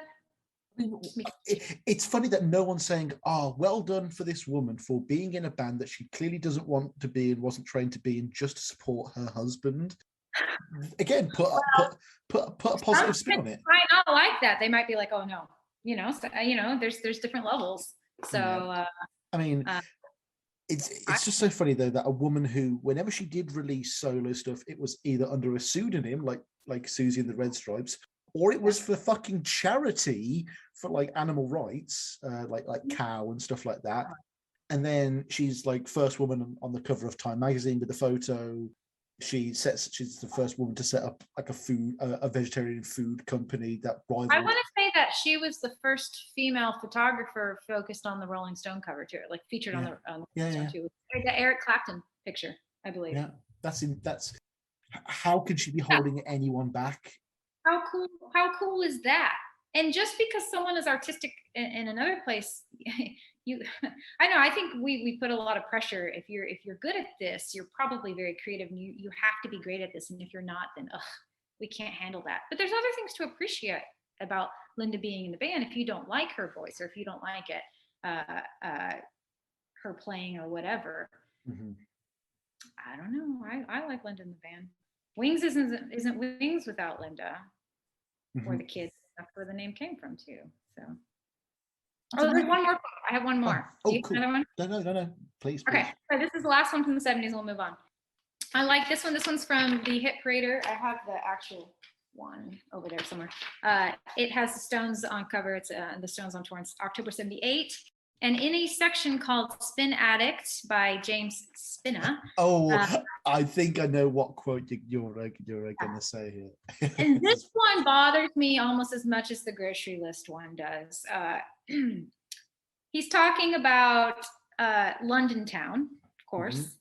And he mentions Denny Lane, and he says he has a hell of a lot more ambition than that Lennon guy, which I love John Lennon. So this isn't, I've heard people talk about other shows I've been on as like Lennon hating, and I'm like, I don't think that's true. Like, we're making up for some lost time for Paul on this one, but okay. But then he says, and who cares if Linda isn't quite as pretty as Ringo? At least she doesn't wear as much jewelry. Yeah. Yeah. At least she doesn't wear as much jewelry. I'll look you up on my next visit to St. John's Wood. That's probably actually, That's probably actually to Paul, the St. John's Wood comment, because he talks about the music after that. But and who cares if Linda isn't as quite as pretty as Ringo? At least she doesn't wear as much jewelry, which could be also an insult too, as well, because women are known to wear jewelry. But that one, I know he was trying to be funny, and in some of these, the worst one I ever read about Wings was the Dave Downing review in Let It Rock, a UK publication.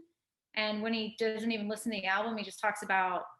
He's like, oh, let me see the album that the mailman brought or the record company dropped off or whatever. And he's like, the cover, let me see the cover. He's like, it's drying. The cat pissed on it. And then they don't even talk about the music. Like, they're just insulting.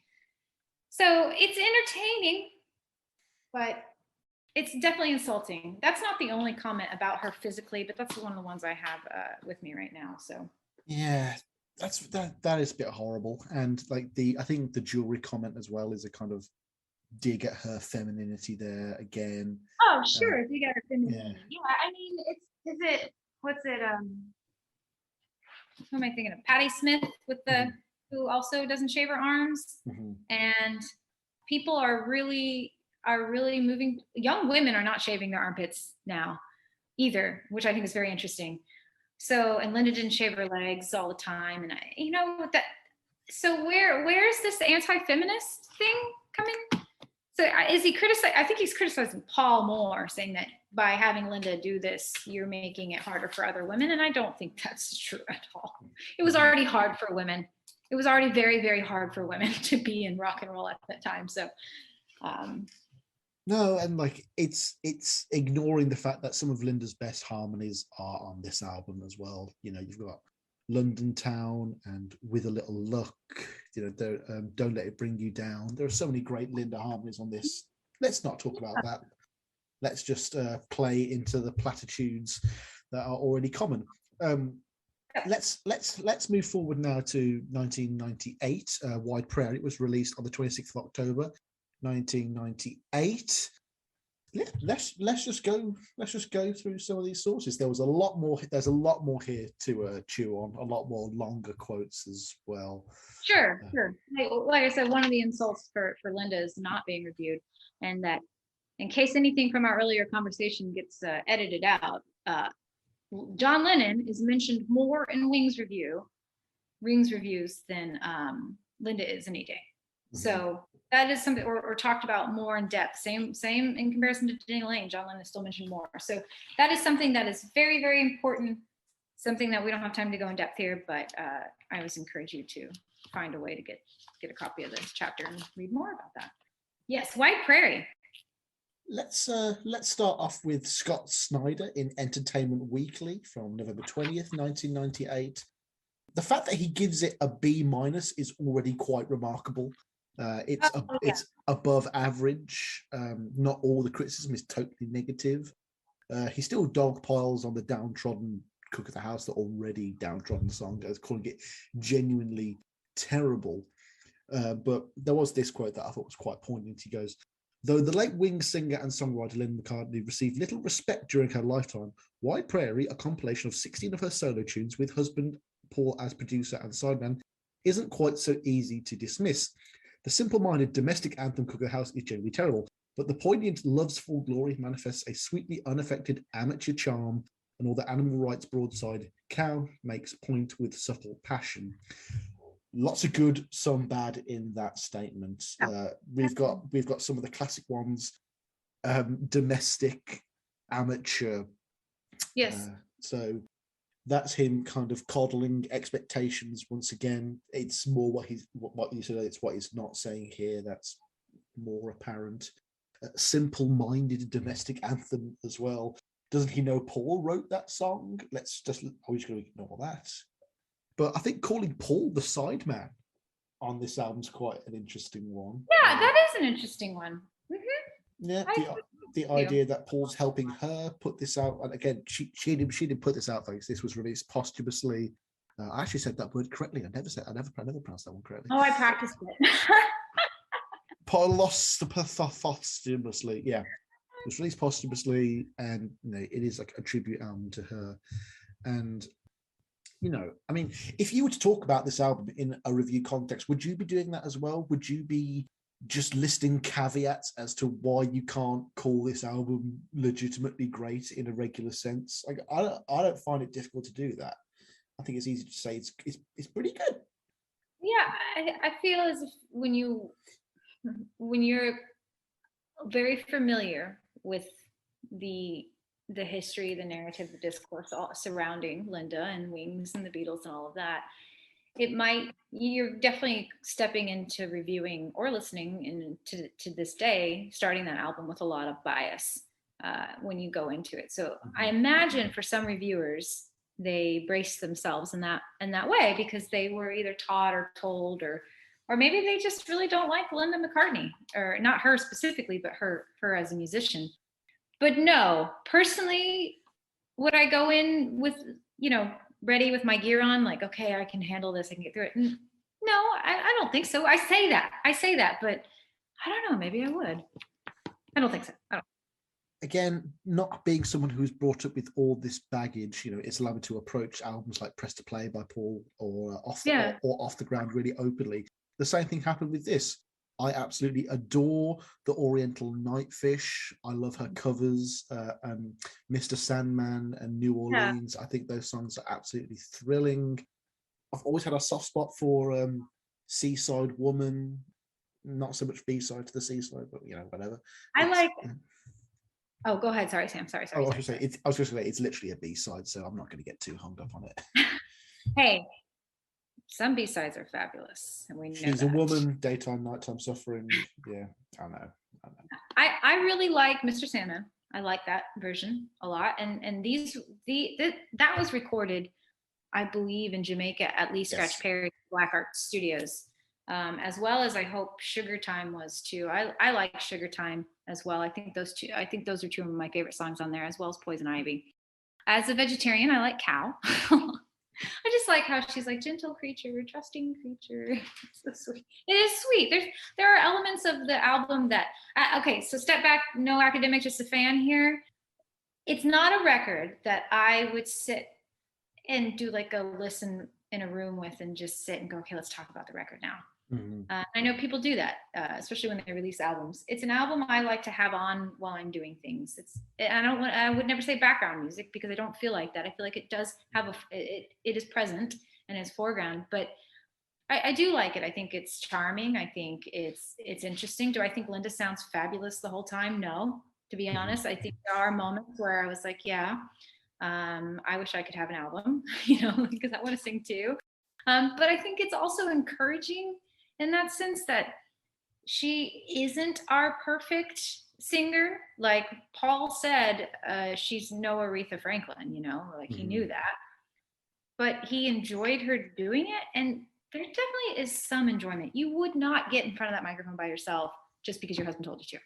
I mean, some people might, but I don't feel like Linda, she's pretty strong. I don't feel like she would do it. I feel like she was part of it, especially the reggae, or as you would say, raga stuff. So I do like the record. I think that it's something that people should give a chance to. Do I think everyone will buy it after listening to it? No, but that's a good thing about iTunes or Spotify or whatever you listen to. I'm an iTunes person, but yeah, in general, I think it's very charming. And I think that it's very Linda. And that's what I love about it, personally. I'm not looking for it in the same way a critic is listening to an album that they're reviewing to look for all the technicalities in this. And there are some great ones here because obviously Paul and a lot of other amazing people are involved too. But I think it's one that you need to listen to, not thinking about who it is, not thinking about all the baggage, like you said. And those who are lucky enough to do that, I think you'll find something and get something out of it. It is one of the top 10 like side McCartney albums. It's just an important one to get a rounded history of Paul as an artist. I don't mean just viewing it through a Paul lens, of course, but there's a freedom to it. I think the fact that it's not constructed as an album, it's not like, oh, this song goes into this song, and yeah, sure. Like this is one of those albums where you could just put it on iTunes and play it on shuffle, and you'd get the exact same experience from it as if you put it on record. But I don't know. I just found it really charming. I think it's a really cool historical piece. Maybe people are going to accuse me of now damning with faint praise because I'm not just saying it's a great album. I think it's a pretty good record. I really do. I wouldn't call it a great album. I wouldn't call it a great album. So I'm not. I don't think you're wrong to not use that. I don't think all of Paul's albums are great albums either. I'd rather listen to Wide Prairie than Strawberry's Ocean Ship Forest, for example. I have that one. I'll probably listen to Wide Prairie over Wings at the Speed of Sound, which I know is going to upset the Speed of Sound fans. I'm sorry, folks. Well, I definitely pick and take things I love off of Paul's albums, off of his solo, not just his solo, but also his band albums. I actually talk about the fact that we still use the concept of solo when he's with Wings. And to this day, we still refer to Paul as solo, which I think is a fascinating idea. That's a whole conversation in itself. The fact that the Wings era, yeah. Yeah, but I pick and choose for if I'm speed of sound. Of course, I'm going to go with let it in or let them in because it's one of my absolute favorite songs on that record. But do I think any of the other ones compare quite as much? No, I don't. But that's okay. But that's the beauty of it, is that when you release something like this, it's up for criticism, it's up for grabs, and it's art.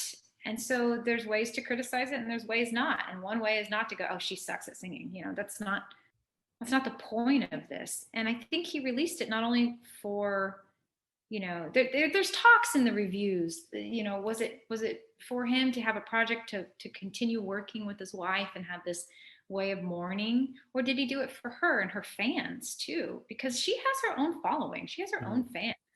No, there was definitely talk in one of the reviews that a fan had sent him or MPL a letter saying, can you release all the Linda stuff?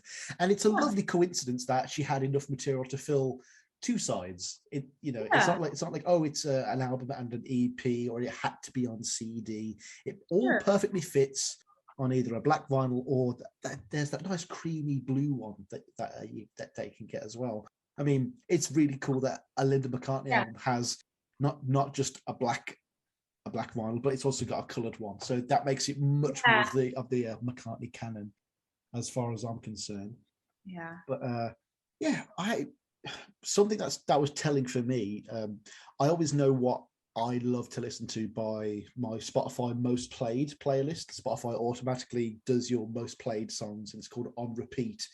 And for about a year, I had Mr. Sandman just as one of my most played songs, and 2021 in my top 20 most played songs was Linda McCartney's Mr. Sandman. And I thought that was very telling. There's just something about her voice and the playing that is just so endearing. And I think a lot of that comes from the fact that all of my best friends are virtuoso musicians. They can go and then I'm just there on a mate's borrowed drum kit going or going bass note, root bass note, E, A, barely trying to keep up. And I do have a certain affinity for an underdog story. Yeah. Oh, and I agree with you. I was telling someone this, that I go to an open mic. I've been going to the same open mic on and off since I was 19. So starting in 2007. So let's just date myself again. I also went to one of the ones in Liverpool for a while when I lived there, but I never played because I actually wrote about it was a no cover open mic, which I argued actually created the effect of a cover open mic, because if you have a lot of new people coming to these trying for the first time, trying on materials, and if you restrict them, you're going to get the same song every week anyways. So anyways, but and I started, and I wouldn't say I don't play guitar very well. I don't play instruments very well. I'm okay on piano. All I wanted to do was be Whitney Houston as a little girl. And so I always have had this connection with Linda in that sense that I actually, I want to be there. I want to be doing it. And I'm not perfect. I don't have the perfect sound. I don't have the perfect voice. And that's part of what I love about her voice, is that it's like Neil Young. It's not perfect. It's something you can relate to, which I know can be insulting to say that as well, because it sounds like I'm saying it's like, oh, it's like a normal everyday voice. But that's not what I mean. I mean in the sense that there's no fluff in there. There's no diva. There's no boastfulness in her voice. I feel like it's just, I'm Linda. This is how I sound. Okay, here I go. And here I go. And that's what I love about listening to her Mr. Sandman, because I think it's perfect for her voice too. No, and rather like Ringo, actually, she was probably better at doing covers than she was having material written for her, because she just knows her own sound and her own style. I mean, I think a huge part of, especially like the folksy stuff in Wings, has such an inclusive, welcoming atmosphere, like almost campfire type thing. A lot of that is down to Linda's voice. That Bluebird, Don't Let It Bring You Down, Country Dreamer, I Lie Around. So much of that is just it was homely. No, it's not. I'm not going to use that word. It was, it's just inviting and welcoming and warm, which is always Yeah. how she is described as a person, and that definitely translated into the music. Now, I have heard her described negatively. I can't remember where I read it, but they talked about her treating Rose poorly, Mm. and other stuff, and just being bossy and whatnot. But you know, at the same time, we all have our days, and if that's what you witness, maybe that's how she's colored to somebody. But Mm. in general, I have only heard good things. But Mhm. we all have our moments. We all have our elements. I wanted just to piggyback on the last review you read. This is from Rolling Stone. This is from Anthony DeCurtis in '98. So this is, let's see, Wide Prairie was released in October '98, right? I believe October 25th. She died in April of '98. And so her record was being reviewed by November, of course. You have to give him a little time. And he says in Rolling Stone, in a very short review, very short album review, it just says, Wide Prairie makes no grand statements, nor any inappropriate claims for Linda McCartney as a significant musical talent. It's the expression of a woman who is actively enjoying her life. And in its ease and open-heartedness, it encourages everyone who cared about her to do the same. I like that one. I like that. I like this one too, because although it does say it doesn't make any claims that she's a significant musical talent, but at the same time, and this is why I said I felt like some of the reviews were quite tame at this time, because she didn't release it. This was months after her death, and you know, people loved Linda, as we were just talking about, and so I do think they were written in a certain way, and it reflects. But by 2022, they're written even more lovely. So, or 2019, 2018, and then going back up the correction. So I do like that. A woman who is actively enjoying her life in its ease and open-heartedness, and encourages everyone who cared about her to do the same. So I think that's quite beautiful. Yeah, it just makes me think of students over the years who really want to be successful in an area that's not necessarily their forte, and something that no matter how hard they practice, it's not their best thing. I always think of Ravi Shankar's comment to George, and paraphrasing the idea that, you know, guitar is what you know. You know, it takes years and years and years to master one thing, let alone two. But I also like this idea that you go out there and you explore and you try and you do, and it might not be your best thing, it might not be to everyone else's taste, but you're doing and you're trying and you're sampling what's out there. And I think that's the general warmness of that comment. So I thought that was a nice review in that one. I'd love him to write that exact same comment about this podcast, to be fair. Paul or Nothing makes no grand statements nor any inappropriate claims for Sam Wiles as a significant podcasting talent. It's the expression of a man who is actively enjoying his life, and in its ease and open-heartedness, it encouraged everyone who cared about him to do the same. Yeah, I'm gonna have that framed. Yeah, there's that. Yeah, that's yeah. That makes me laugh. I always say that we're unapologetic. We make no apologies. Apologies. That's what I've got on one of my t-shirts, actually. No apologies. Yeah, I definitely, actually, in Great Scouse humor, one of my favorite people in Liverpool, he's a local DJ, Joe McCartney, and a dear friend. I posted up I don't post everything on Twitter, because Twitter I feel like is so open, whereas I feel like Instagram and Facebook are a little bit more, you know, tucked away, especially because I keep my Facebook private. So if you guys want to, there's no retweets. Yeah, you're right. Yeah, and it doesn't go onto Knitter, which Knitter is taking all all your tweets and it repeats them so they don't disappear.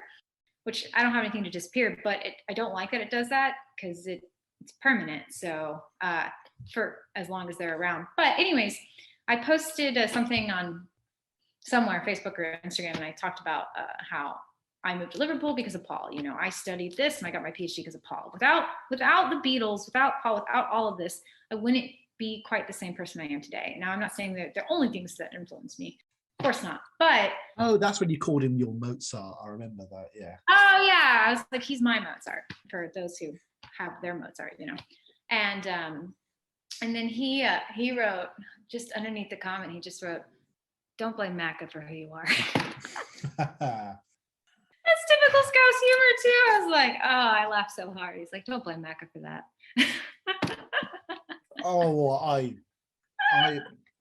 Well, since Paul wasn't my first podcast, I probably have to blame Tom Waits for where I am right now. Oh yeah. I haven't fallen into the Tom Waits fan pit, and I don't mean that in a negative way. I just mean I know when you go down that rabbit hole, you don't come out. I know some Tom Waits fans. Way down in the hole. Way down. No, Tom Waits was even on one of the Rolling Stone covers from the 70s. It was like, Tom Waits wants to be a 3D man. That's on one of the front of one of the ones you sent me.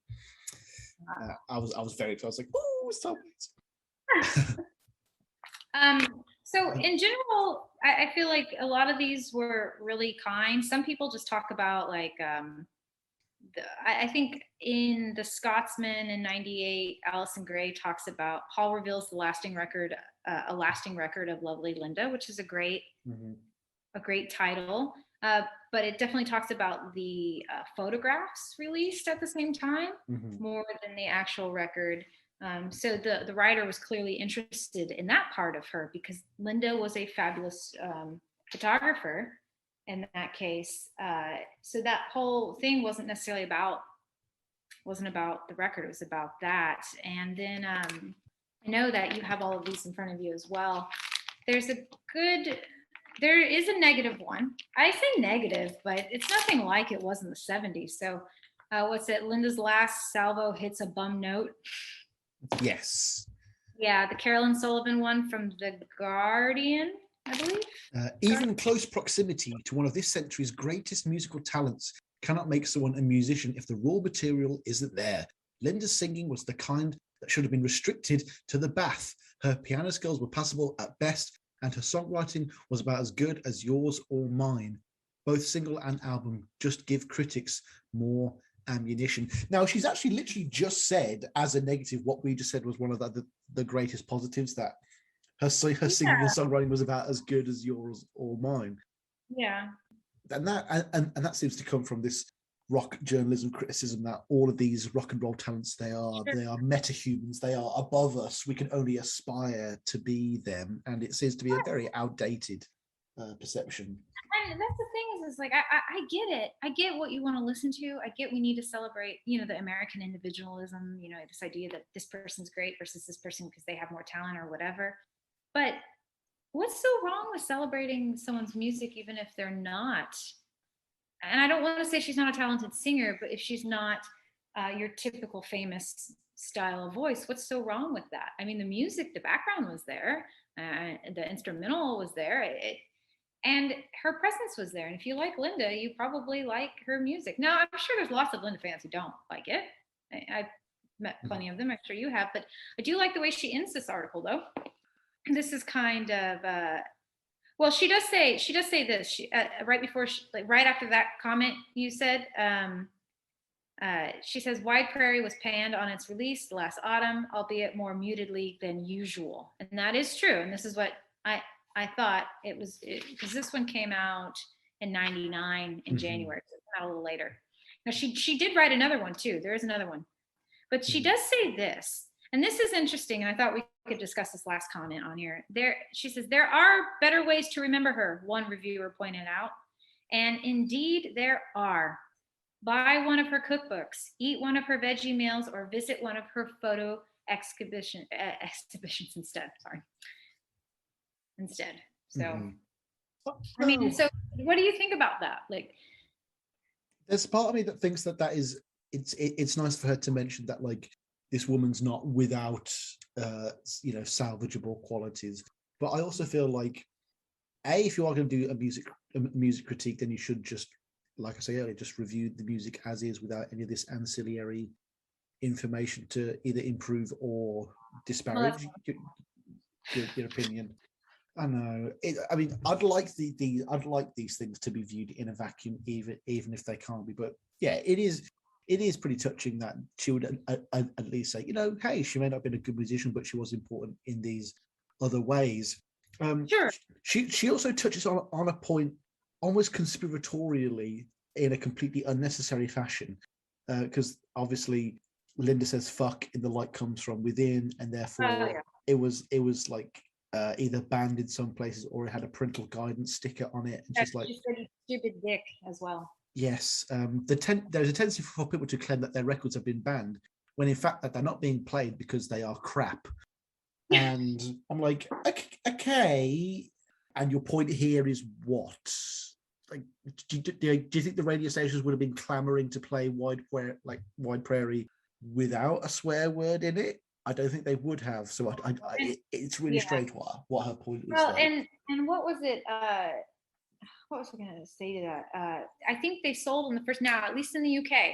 Now I saw this number in the UK. I don't know if it's worldwide. I think it was 2,500 copies when the first week of release. So I think I believe they said something on the lines of it was a disappointment to Paul or to fans or whatever. But oh yeah, no, sorry, it's here from the Sunday Mirror. It's called The Diary, Poor Sales of Linda McCartney Album. Bosses at record giant EMI are trying to contain their disappointment at the sales of Linda McCartney's posthumous album, Wide Prairie. Released last month, it so far failed to enter the charts and sold fewer than 2,500 copies. It's a great pity because Paul put his heart and soul into the project by giving interviews and promoting it on radio, but it just doesn't look like it's taking off, says an anonymous insider. Oh, like, he got claws. That's bitchy. That is wow. Oh my gosh. Yeah, and there are some that just mention her. I do agree with Caroline that there's it was nicer. I know you said you thought it was kind of mean. I thought some of them were, but for the most part, they were quite nice. Actually, in '98, just a few months before that one came out, Caroline Sullivan came out with Music, Say Cheese, a collection of Linda McCartney songs, ? At least she was brave, says Caroline Sullivan. Linda McCartney, Wide Prairie, and talks about that. So I think that's an interesting one. At least she was brave. Mm-hmm. Mm-hmm. And I think she's like, this difficult one, this starts off with that. It sounds so British. Difficult one, this. Spiffing on chump, yeah. Yeah. Whatever. Yeah. Difficult one, this. Whatever Linda McCartney's undoubted virtues as a photographer, cook, and animal rights activist, she wasn't a musician. Indeed, by her own admission, she never wanted to be until her husband insisted she join the post-band Beatles band Wings. Now, I do have a quote from Paul in, let's see, I have it right here. Where'd it go? I think it's in The Guardian. In The Guardian in November of 2010. And in an interview, he says, the interviewer specifically says, we know that, isn't it, haven't you said that you didn't want female voices on Beatles records? And Paul says, oh, he says, you've got a scoop. And then it says, what it boiled down to, though, he says, was that he simply wanted Linda around for love and companionship in the studio on tour. And he quotes, he says, everyone had every reason to slag her off. In fact, there was no reason for anyone to support her. But I knew what I was doing, as did John, having Yoko on his records. He didn't think she was Aretha Franklin. Okay, he said that about Yoko. I said that about Linda earlier. Mm-hmm. He was in love and he wanted to make something new, something of his own making. It was to do with intensity of feeling, and looking back on it, he was absolutely right. Everything they did, I think, was good. John had proved himself a master in conventional terms, and joining up with Yoko, he was about to prove himself in unconventional terms, which I think is beautiful to say, in ways that was in both our thinking. So that's in 2010, and his comments on Linda being in the band as well as Yoko, in the sense that they knew what they were doing and they wanted him there. So, but the fact that he said everyone had a right to dismiss her, and I think that's more candid of, just Paul doesn't usually say things like that about Linda, so. Mm-hmm. I thought that was interesting. That is quite candid, actually. It's also funny that even when Paul is talking about Linda, John still comes up and dominates the quote. That was Paul himself. Yeah. He can't escape. He's lost two great loves in his life, modern Paul is incapable of not bringing up John and the Beatles in modern interviews. I never told you about how I came up with yesterday. Oh no, Paul, please don't tell us this again. Did I tell you that I do a cover of Being for the Benefit of Mr. Kite? Yes, we know, Paul. We know. I think yeah.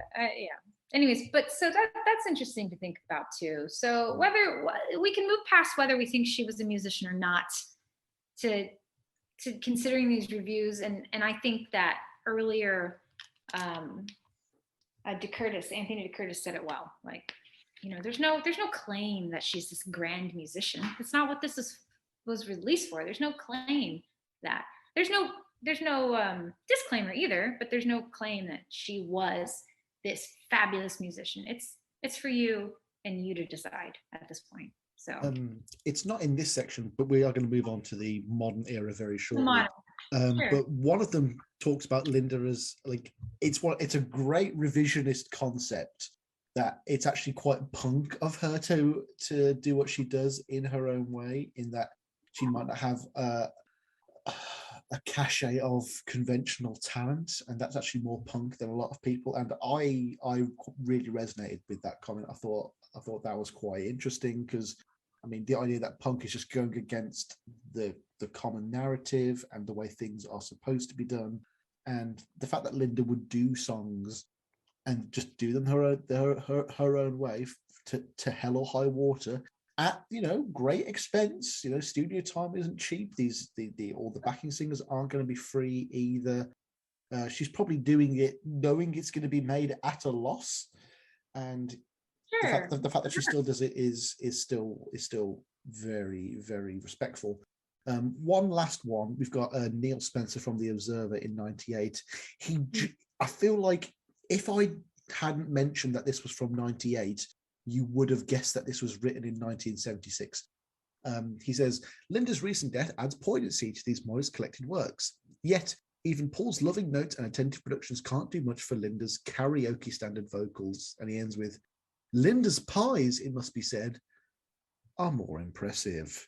And it's like, oh God, did you have to end it on that note? It's so disparaging, so like waving of the hand, that I really didn't like that one at all. Yeah, it goes back to like Sullivan's review is the idea that does she need to do this when she is talented in these other areas, unless he didn't like the pies too. Yeah, but like I mean Paul gets that as well when like he was releasing Blackbird Singing and all of his poetry. Oh, why is Paul focusing on poetry? Why isn't he getting Driving Rain out quicker? It's like, because he does what he wants to, man. He's a millionaire. He doesn't have to do anything for you. He also has the ability, and I can see why people would complain about that. They're like, well, even if I wanted to do all these fabulous things, I wouldn't have the money or the time to do those things. And so there's that understanding of that. I don't come from a privileged background, so there sometimes it is like, this person got to do this because of this. And that's what Bang says, and that's what everyone else says about Linda. And you're right, that might be true, but she knew she wasn't the best musician. She wasn't seeking to be a musician, and then she just did what she could with it and what she wanted to do with it. And so yeah, it is punk rock in that sense. So again, whether her talent is there in your mind or not. It's not like she's trying to present herself as this Renaissance woman. No, and that's what DeCurtis says. It's like there's no claim here that she's fabulous. Just, you don't like the record, don't buy it. Right. Let's move forward to 2001 and then to 2019 and onwards. Yeah, there's an interesting one from Philip Norman in the Daily Mail, and this is just like an autobiographical puff piece about McCartney, which is kind of framed around the death of Linda and his introduction to Heather Mills. Obviously, it's 2001. It's around that time. But even in the abstract for the work, the little quote that just says what the thing's about, he has this quite damning statement. He says, a few months after Linda's death, McCartney released her solo album, Wide Prairie.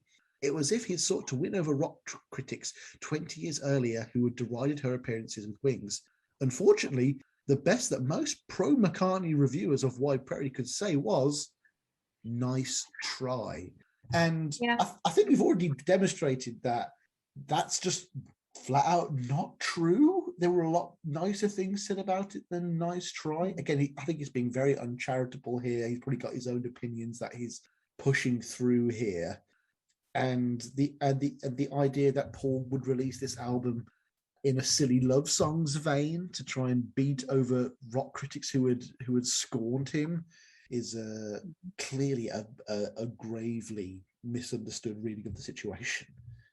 Well, we know that some of our authors that we're reading right now aren't the biggest McCartney fans.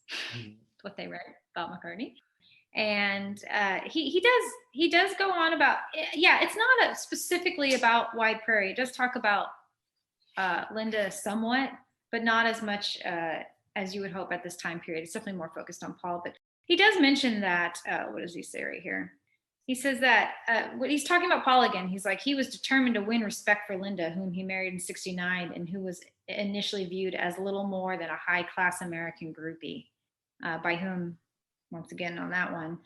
And he talks about like her treatment as a fan or by fans and whatnot. But he does say that Linda's lack of musical ability, either instrumental or vocal, aroused a chorus of derision from the critics. So, and that's true. It did. It does still now. So, yeah. That's all I'll say about Phil Moore. Yeah. It seems funny that the wider fan base of McCartney fans were more readily accepting for Paul to move on to Heather 3 years on than they were to accept that John and Paul was over. Seemed quite telling, actually. Quite telling. But yeah, Wide Prairie was reissued on the 2nd of August 2019 on black vinyl and on creamy blue, and things start to change here. The first one we're going to talk about here feels very new wave Beatle fan. Jason Green writes for Pitchfork Review, and he definitely tries to make some effort to right some of the wrongs of the past with this piece. Sure, absolutely. And as with Yoko, Linda became an instant magnet for misogynist hostility. She was an interloper, a non-talent, leading her genius husband astray. He actually even quotes a source that we didn't get here, which is great as well. The resulting album was released to a resounding silence shortly after her death. Just to note, as gently as possible, that Wide Prairie is not any good, wrote the Washington Post, and that, once again, was it. Yes, there are painful moments here, particularly her attempts at a Howdy Partner-style country accent, but she and Paul shared a musical chemistry as enviable and singular as John and Yoko's, and as emblematic of their shared interests. The songs here glow with the comfort and warmth of domesticity. So there are certain hangovers from a lot of these in terms of language here. It's definitely that chart where it shows like fish going up into man and the monkey stands up a little bit more every time, but there's still parts of the previous animal behind. Yeah, the tide is certainly getting further every time though, further up the beach. Yeah, this review is interesting because at the same time we also have from 19, we have one from Kenneth Womack, so which is a little different. I think it's reminiscent of the end of some of those comments, like Dick Curtis's idea that, hey, this wasn't making a big statement, it's Linda, like her or not type thing, or focus on this, we should celebrate Linda. So I think that still resonates. I think any song about cooking and being the cook of the house is going to always seem as a domestic song. Although the issue here isn't the domestic side of it or using that word, it's how we view it, right? Mm-hmm. So I think that's something that's really important to think about as well, is what's so bad with being a housewife, right? No, there is so much to talk about in terms of Linda being derided for going into a pre-established gender role, I think, and the idea that she was happy doing that. I mean, sorry. I was going to say, surely a true, straight white cisgendered male, not going to tell people what feminism is, but from my opinion, surely the better form of an accepting feminist society would be that you can be, boss lady, and you can be a high-powered lawyer or astronaut, or you can be a housewife if that's what you choose to do and that's what you are happy doing.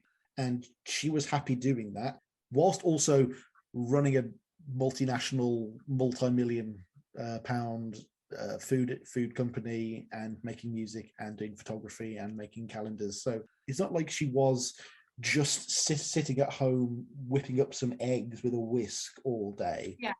Even the notion that she was a domestic goddess is an incorrect skew. Yeah.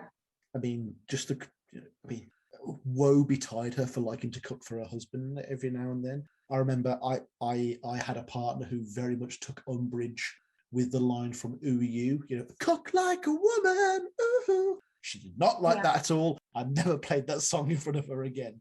I just think the whole view of Linda as being a bad feminist for enjoying the domestic life seems to be very backwards to me and going against what the movement should be going towards.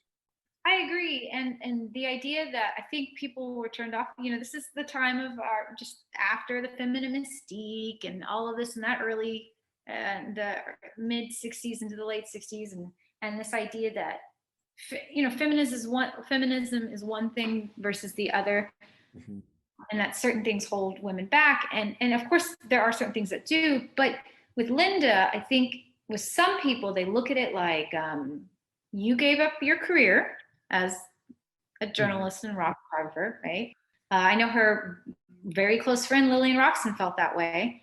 They stopped speaking, and there's other reasons for that. She's rock press. She's married to one of the most famous rock stars. Lillian was offended by the not speaking, and then she panned McCartney in the press really bad. Now Lillian died a few years later of an asthma attack, and I think Linda reflected on that, felt bad for not staying in touch with one of her very close friends.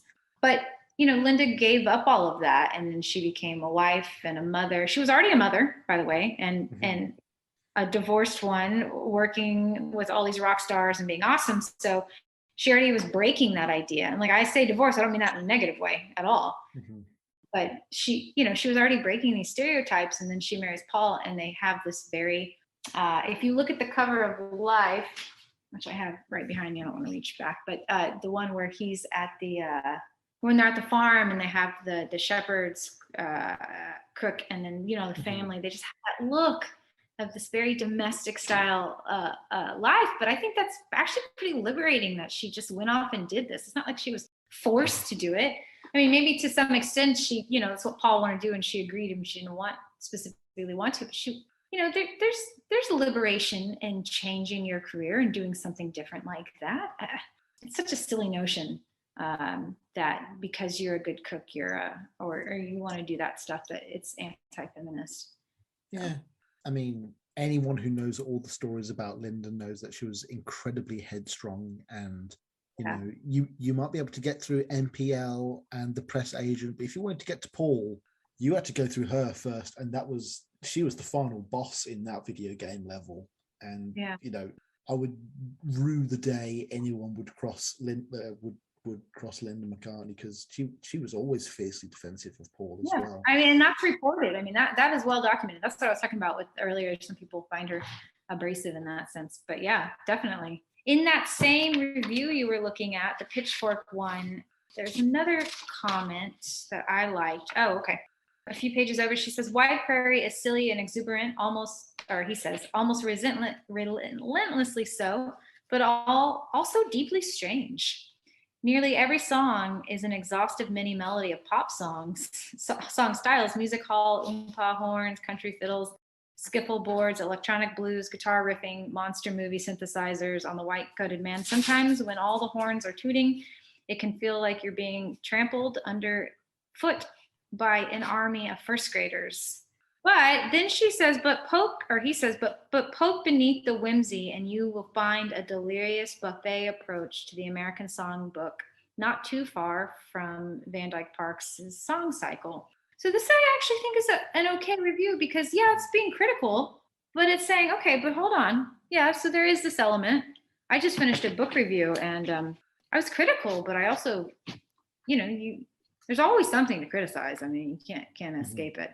But I also felt a great joy and beauty in reading this book too. So that's why I felt like it was a well-balanced review in that sense. It's better. It's getting better, as you said. Not perfect, but it's getting better. getting better all the time. This is also the one that Linda's voice is thin, yes, but decades of punk and a few years of SoundCloud rap have trained pop listeners to hear differently. There is a peculiar yowling joy to the rumpled reggae-like cover of Mr. Sandman. Her ear for melody was highly unusual, and she makes kinds of harmonic leaps that other songwriters did or would not. That is incredibly enticing to me as a review. That actually makes me want to go out and listen to it. Like, oh, okay, it's something I haven't heard before, rather than just, this is something that you've heard a million times before. Go and listen to Manic Monday by this band. You know what I mean? He actually sells it, which is a nice change of pace, I must admit. Yeah, and then it ends kind of like the other reviews do, and she says she seemed to live her life in accordance with an internal compass, with sincere disregard for the opinions of observers. Okay, but it says she liked making music, she liked taking pictures, she liked spending time with her husband. When she died, it was in Paul's arms. So, not to bring up a very sad moment, but we know she did die. But I thought this review, this was fair. This was fair.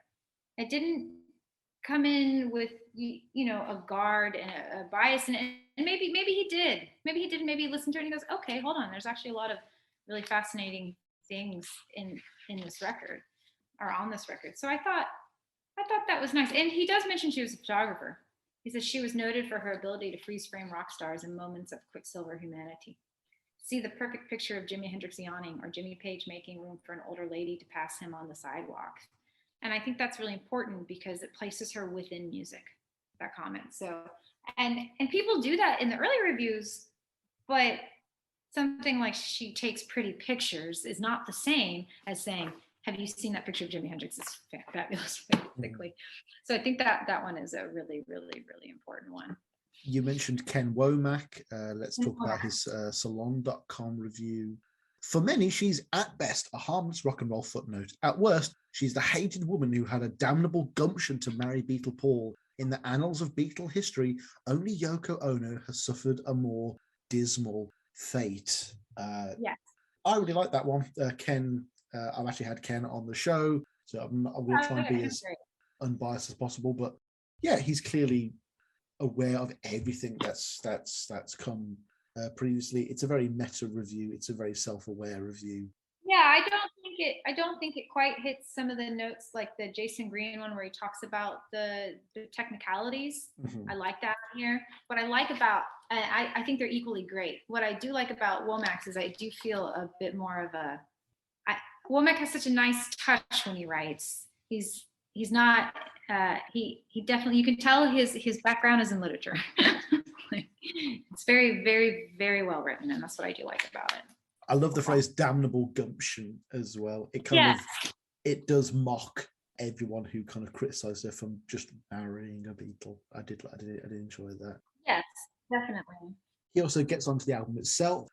At its core, Wide Prairie is a whimsical LP, a deceptively simple take on Linda's big-hearted view of life and love. Songs like the title track and New Orleans are a good time rock and country and western flavor thrown in for good measure. As compositions that don't take themselves too seriously, Wide Prairie and New Orleans underscore their 1970s origins, with Wings helpfully acting as Linda's backing band.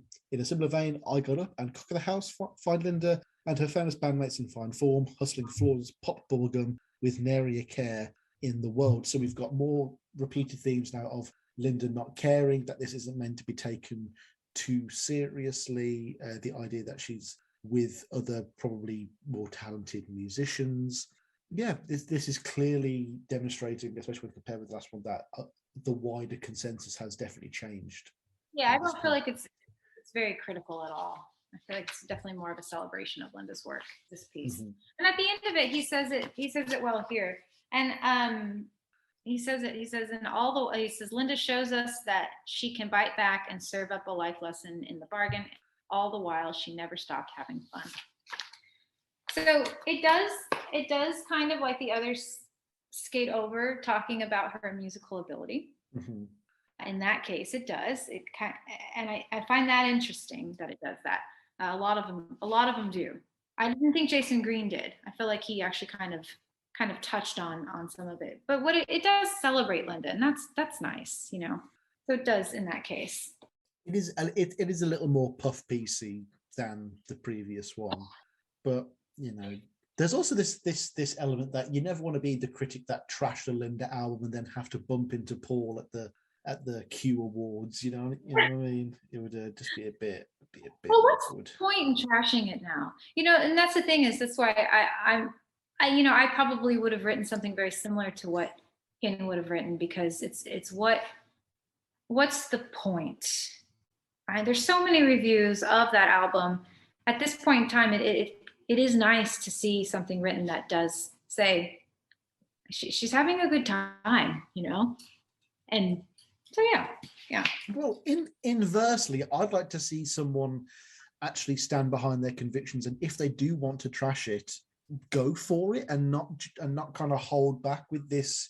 Yeah. Oh, she died. Oh, Paul put it out in a moment of grieving.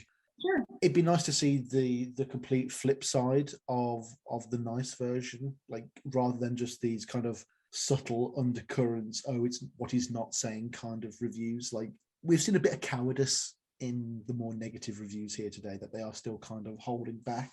And yeah. I mean, I like his review, but I like his commentary. I wouldn't call it a review. I definitely like the commentary on it.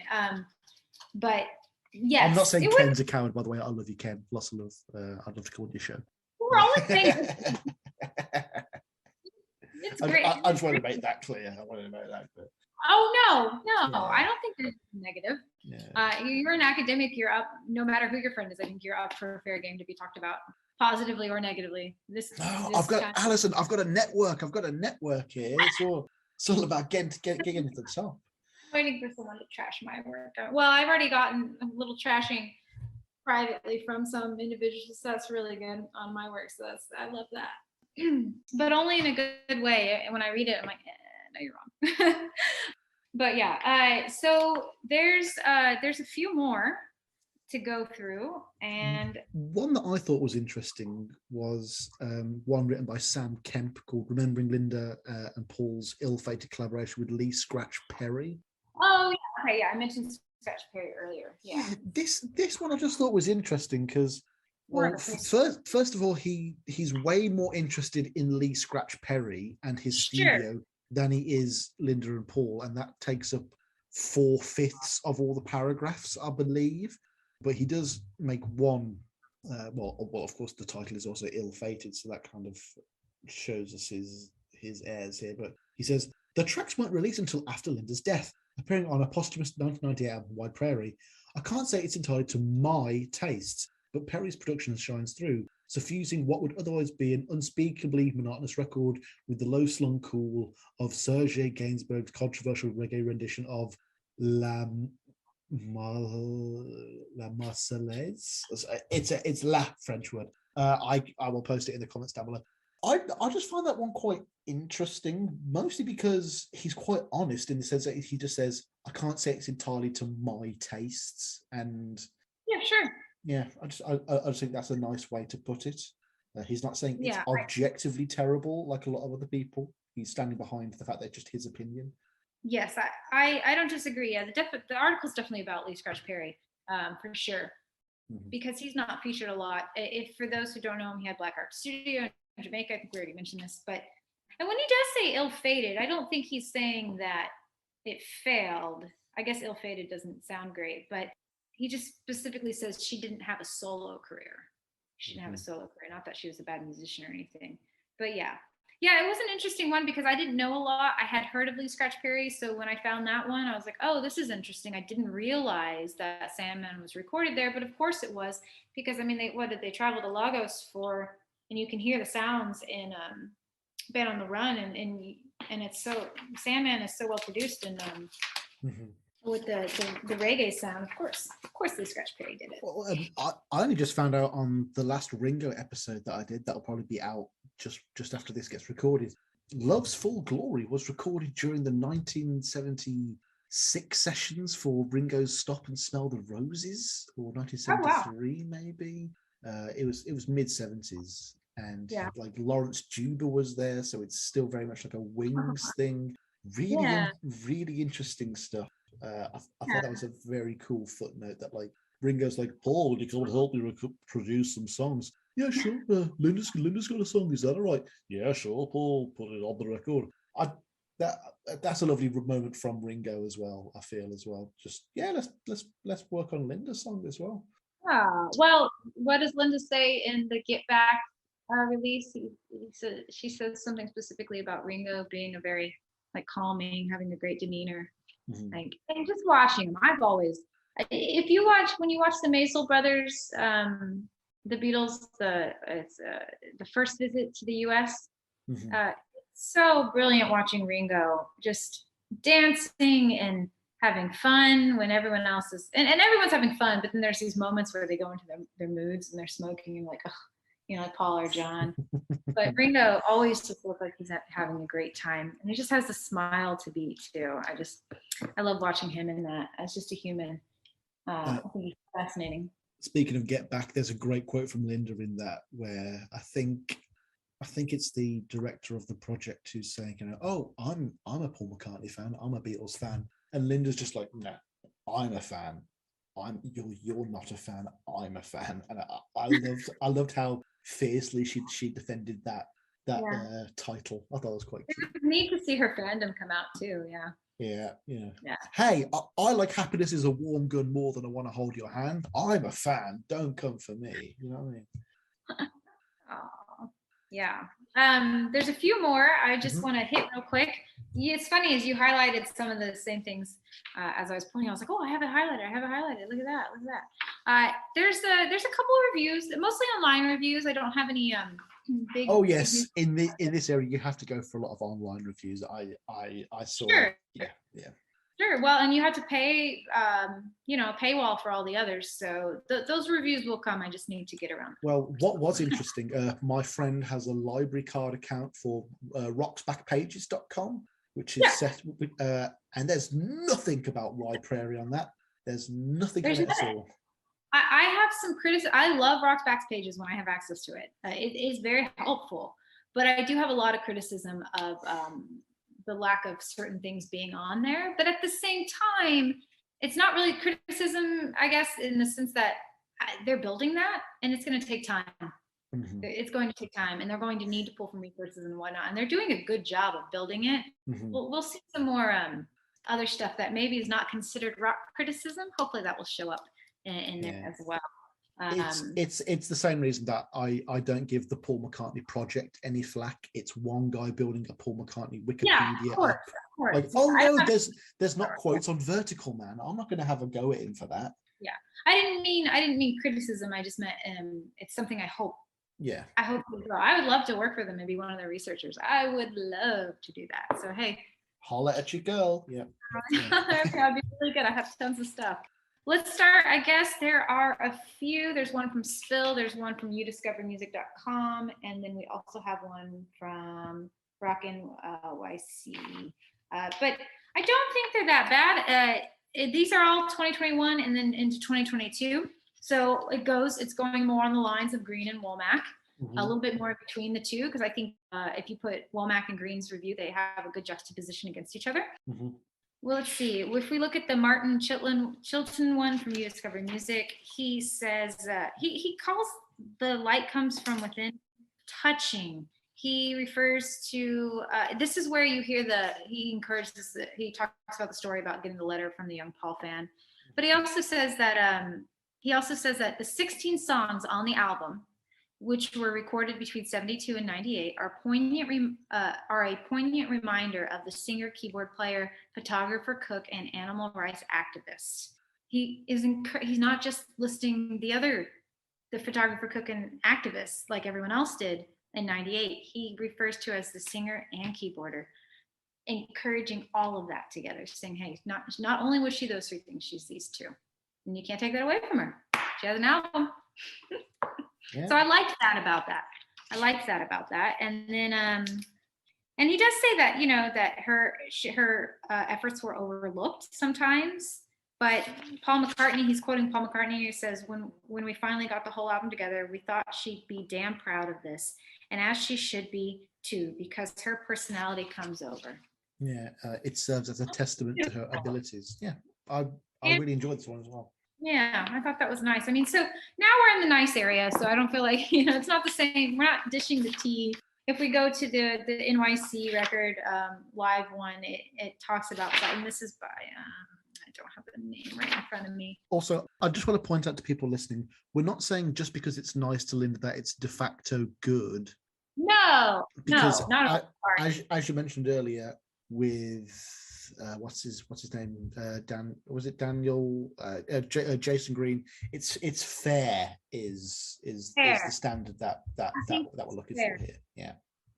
I mean, there's part of me, like I did say earlier, that I would probably write in the same way Womack did, but I don't know. If I sat down, would I be more critical? Probably. I don't know enough about technicality when we talk about technical music stuff, so that would be hard for me. But in general, yeah, I would say that's why I like the green one, because I thought it was fair.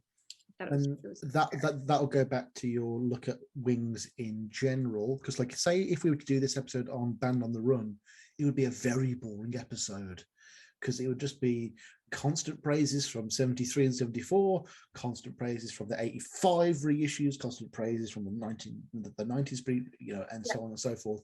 But picking an album like this is far more interesting, because there are people who like it and don't like it. Yeah, and that's why I focused on Wings for the research, because what a perfect case study in rock criticism. They come at a time where Altamont has already happened. I actually refer to it as the rock writing as Altamont, like the concert style rock, or Altamont style rhetoric, because the critics shift from being critical and using the word pop to only using rock and pop as negative and all of this stuff. So Wings existed in a really interesting musical landscape, a changing one. And where the Beatles broke up and all of that, and how can you not be a Beatle the rest of your life? I mean, so Wings was perfect for that, and that's why when you mentioned Wide Prairie, I don't know what topics you had, but you said Wide Prairie, and I was like, oh, let's talk about the reviews. Let's talk about the reviews, because how great will those be for the re-release? Another review that gives the album a B says, this is from rocketnyc.com. They say, along with Cal, these and he mentions 2 other songs, are reason enough for this album to exist, even if you have no idea who she was. If you've loved her for a long time, it's terrific to hear Linda's voice again. We miss her. So very reflective on Linda being gone. Again, in 98, that probably, that wasn't said, which is interesting, because she had just died at the time too. And then, of course, I'm sure you saw the spill.com. Yeah, this one's very fair as well, from Aaron Badgley. The music for her was not a driving force. This is a pity, because she was a very talented writer, passionate singer, and had a solid understanding of what songs to cover that suited her and her voice. I think I said something similar earlier. And then go ahead. I was going to say, but it's the songs that McCartney has no involvement in that demonstrate that she has so much more musical talent for which she is never given credit. Listen to the beautiful and heartbreaking Endless Days. Her voice is vulnerable, and she creates a mood of the song with sparse yet moving arrangements. Like, how does that not sound enticing and so that you want to actually listen to? That sounds great. Sure. Yeah, and he does carry on. He says that they're all over the genre map, and they are, but that's typical of her husband as well. So you just do what you love. And he does say the sad thing about Wide Prairie is that it took Linda so long to put it together. It ended up being her only album. That was nice. And I don't mean nice as in, I don't mean, oh guys, it's so nice of you. I just mean it was well said. I thought that was well said on that one. And then he says, a pity really, as I think she had many more songs, stories, and issues to address, but she used her other platforms such as photography, etc., to express her environmental concerns and her enjoyment for life. And man, everyone's touching that note at this point, her enjoyment for life. Everyone makes note of that. And so I think that's really important that everyone acknowledges that as well. Not that you acknowledge it, but I mean that they did. And I think that is all of the sources covered now. I think we found it. Yeah, there's more out there. There's more, and I'm sure you read different ones. there's more about, you know, critical ones and nice ones too. But we wanted to give you like a good sampling of a good spread, as it were. A little taste of everything on those Linda reviews. But I wonder in 10 years if it's released again, which I don't know if it will be, you know, but if it is, how the reviews will look at that point. Will they you know, will they go back? Will, you know, how will they look? Will we keep celebrating Linda in that sense? It'll be an interesting idea. It's interesting that there aren't many podcast episodes on Wide Prairie either. It seems like something that people might be putting off. I'm going to come to it around my Driving Rain episode, because that's around the time it was released, you know, between Flaming Pie and Driving Rain. I'd like to see a lot more of the new media people's opinions on it as well, for sure.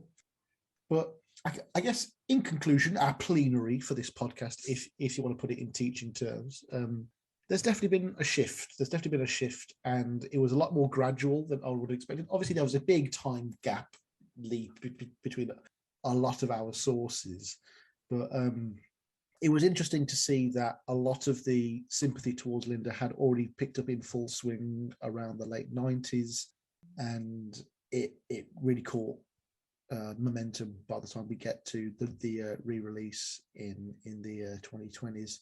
It seemed like that would have been inevitable, though, because the truth always comes out in the end. You know, we've had a Linda reassessment, we've had a Paul reassessment, we've had a John reassessment, we've had a George reassessment. Ringo's still kind of perceived the same way, but you know, I think it's nice to see that everyone's giving Linda a fair shot. Just give her a fair shot. That's all we ask.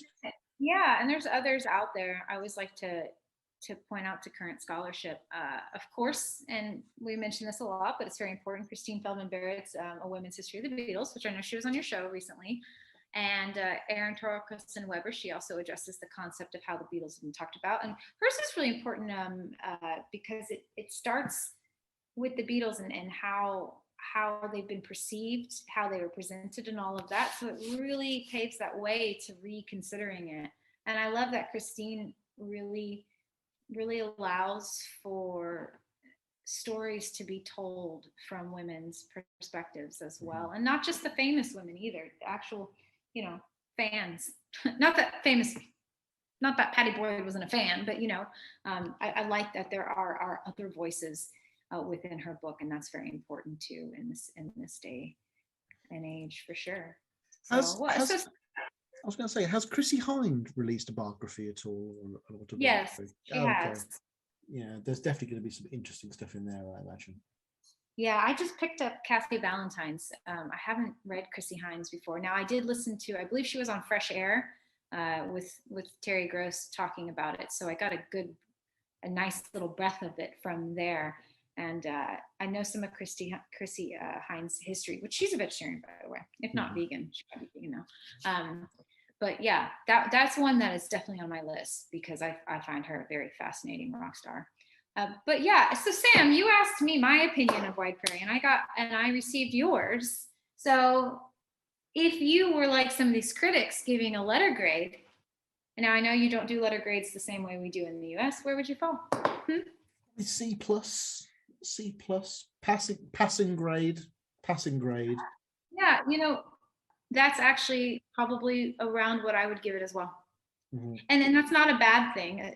I know if you're some students hate getting C's. You know, I taught high school for a while, and they do not like getting C's. They think they're bad, but they're passing, and a C isn't the worst grade in the world. It's not a bad grade. It's not the best grade. It's, hey, cool, all right, you passed. Yeah. No, here in the UK, I don't know if it's the same in the US. Your first year of university, no matter what grades you get, all they care about is pass or fail, and those grades do not translate into the second year whatsoever. It's only the second year do you have to start aiming for A's and B's, and then they translate to third year. Okay, see, people were stressing about like getting A's in the first year. I'm like, no, just pass, just understand the material. I think some people, were worried about our grades. When I did my MA in Liverpool, and then the PhD, it was pass fail, so it didn't matter. There were no grades because they're asking me in applications for universities. They're like, what was your GPA? I was like, oh no, in England we don't have one. But for the masters, we did. And those scores are failing numbers in America. 68, which is a decent score, which is what merit is, a failing grade here. So there are some, and that's not one of my proudest scores, but one of my classes I got that in, and that's okay. But that was hard to explain. I always put a note in the transcript. I'm like, this is not a D. This is not a D. It's an okay grade, right? I mean, yeah. I mean, how many are getting 80s? Very few people get 80s. I only got 100% in one exam, and that was for product design, which is what my father did for a living. So it was just easy for me. Well, I don't mean in the exam, but I mean in the overall course. Oh mark. yeah. Isn't it a 40 passing? Yeah, no. The actual score required to pass in the UK is in the lower half of points. Yeah, and this is what I was trying to explain. I was like, no, a passing is a 40. It's not a 70, because here it's a 70. Right. That certainly makes sense. Yeah. In everything, in all the high school and college movies I've seen, that tracks. Yeah. That's why it's very confusing when you see that and you're like, oh, I failed. You didn't fail. They're going to kick me off the football team if I don't get my grades up. Yeah, that's exactly. Well, blah blah blah, passing, failing. Anyways, but yeah, I just want to say thank you so much for inviting me to speak about Linda, and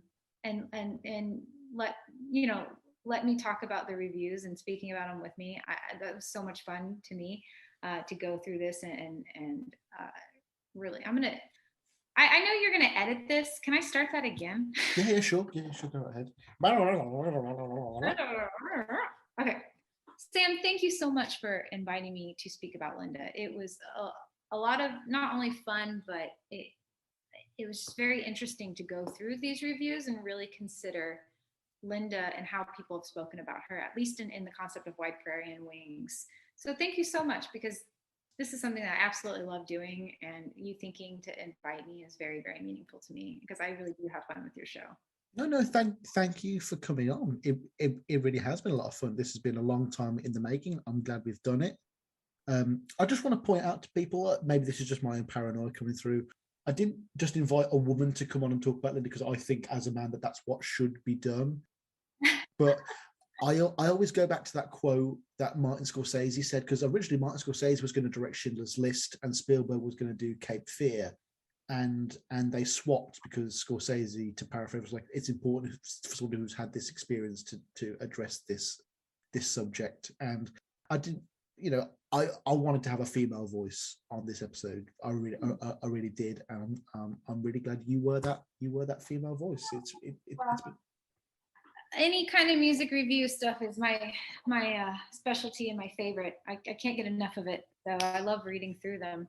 And then of course I'm going to plug my chapter, because yes hold up to the screen. It's chapter 5 in Words, Music, and the Popular, Global Perspectives on Intermedial Relations. It's a really interesting text. It is an academic text, so it is not an affordable text. But usually with these kind of texts, you just reach out and you find a way to read chapter. You can also get through your library. Library is always the best way to read stuff, but the chapter that I have out is called Which Side Is This Ex Beatle On? A Reassessment of the 70s Rock Press, Framing, Interpretation, and Consideration of Paul McCartney and Wings. And I don't really go into Linda too much. The one comment I do make about Linda, well, there are a lot of conversations about them both I talk about. But the one thing I say is that, it's another conversation with Linda, because she's criticized beyond just her talents, or in some of these critics' eyes, lack of talents. She's criticized for being a female, for being this, that, and the next thing. So it's a whole nother issue within the rock world. So I'm working on that, though. So things are coming. Excellent. And I'm looking forward to that. Yeah, can't wait for that. That sounds really cool, actually. Awesome. Thank you so much for coming on. This has been a great time. I can't believe I'm looking at the clock now. This has been over 3 hours now. This is going to be a big episode of Paul or Nothing, a classic lengthy episode of Paul or Nothing. And I'm sure you can edit it down. I'll edit it down to 2:45. plus a 32-minute intro segment where I go through 7 emails and really drag it out. Right, everyone, this has been another episode of Paul or Nothing. I've been your host, Sam Walls. I've been kindly joined today by the incredible, the indomitable Dr. Allison Bumsted. Thank you so much for coming on. Thank you for discussing Linda with me and celebrating this great woman's music and her life and all of her talents without any irony at all. Thank you so much for that. This has been absolutely brilliant. Oh, thanks, Sam. It's been really fun. Right, everyone. Take care. Peace and love. Peace and love. No more autographs. I'm too busy. No more autographs. Peace and love. Peace and love. Play us out, Danny. Let's hear no words.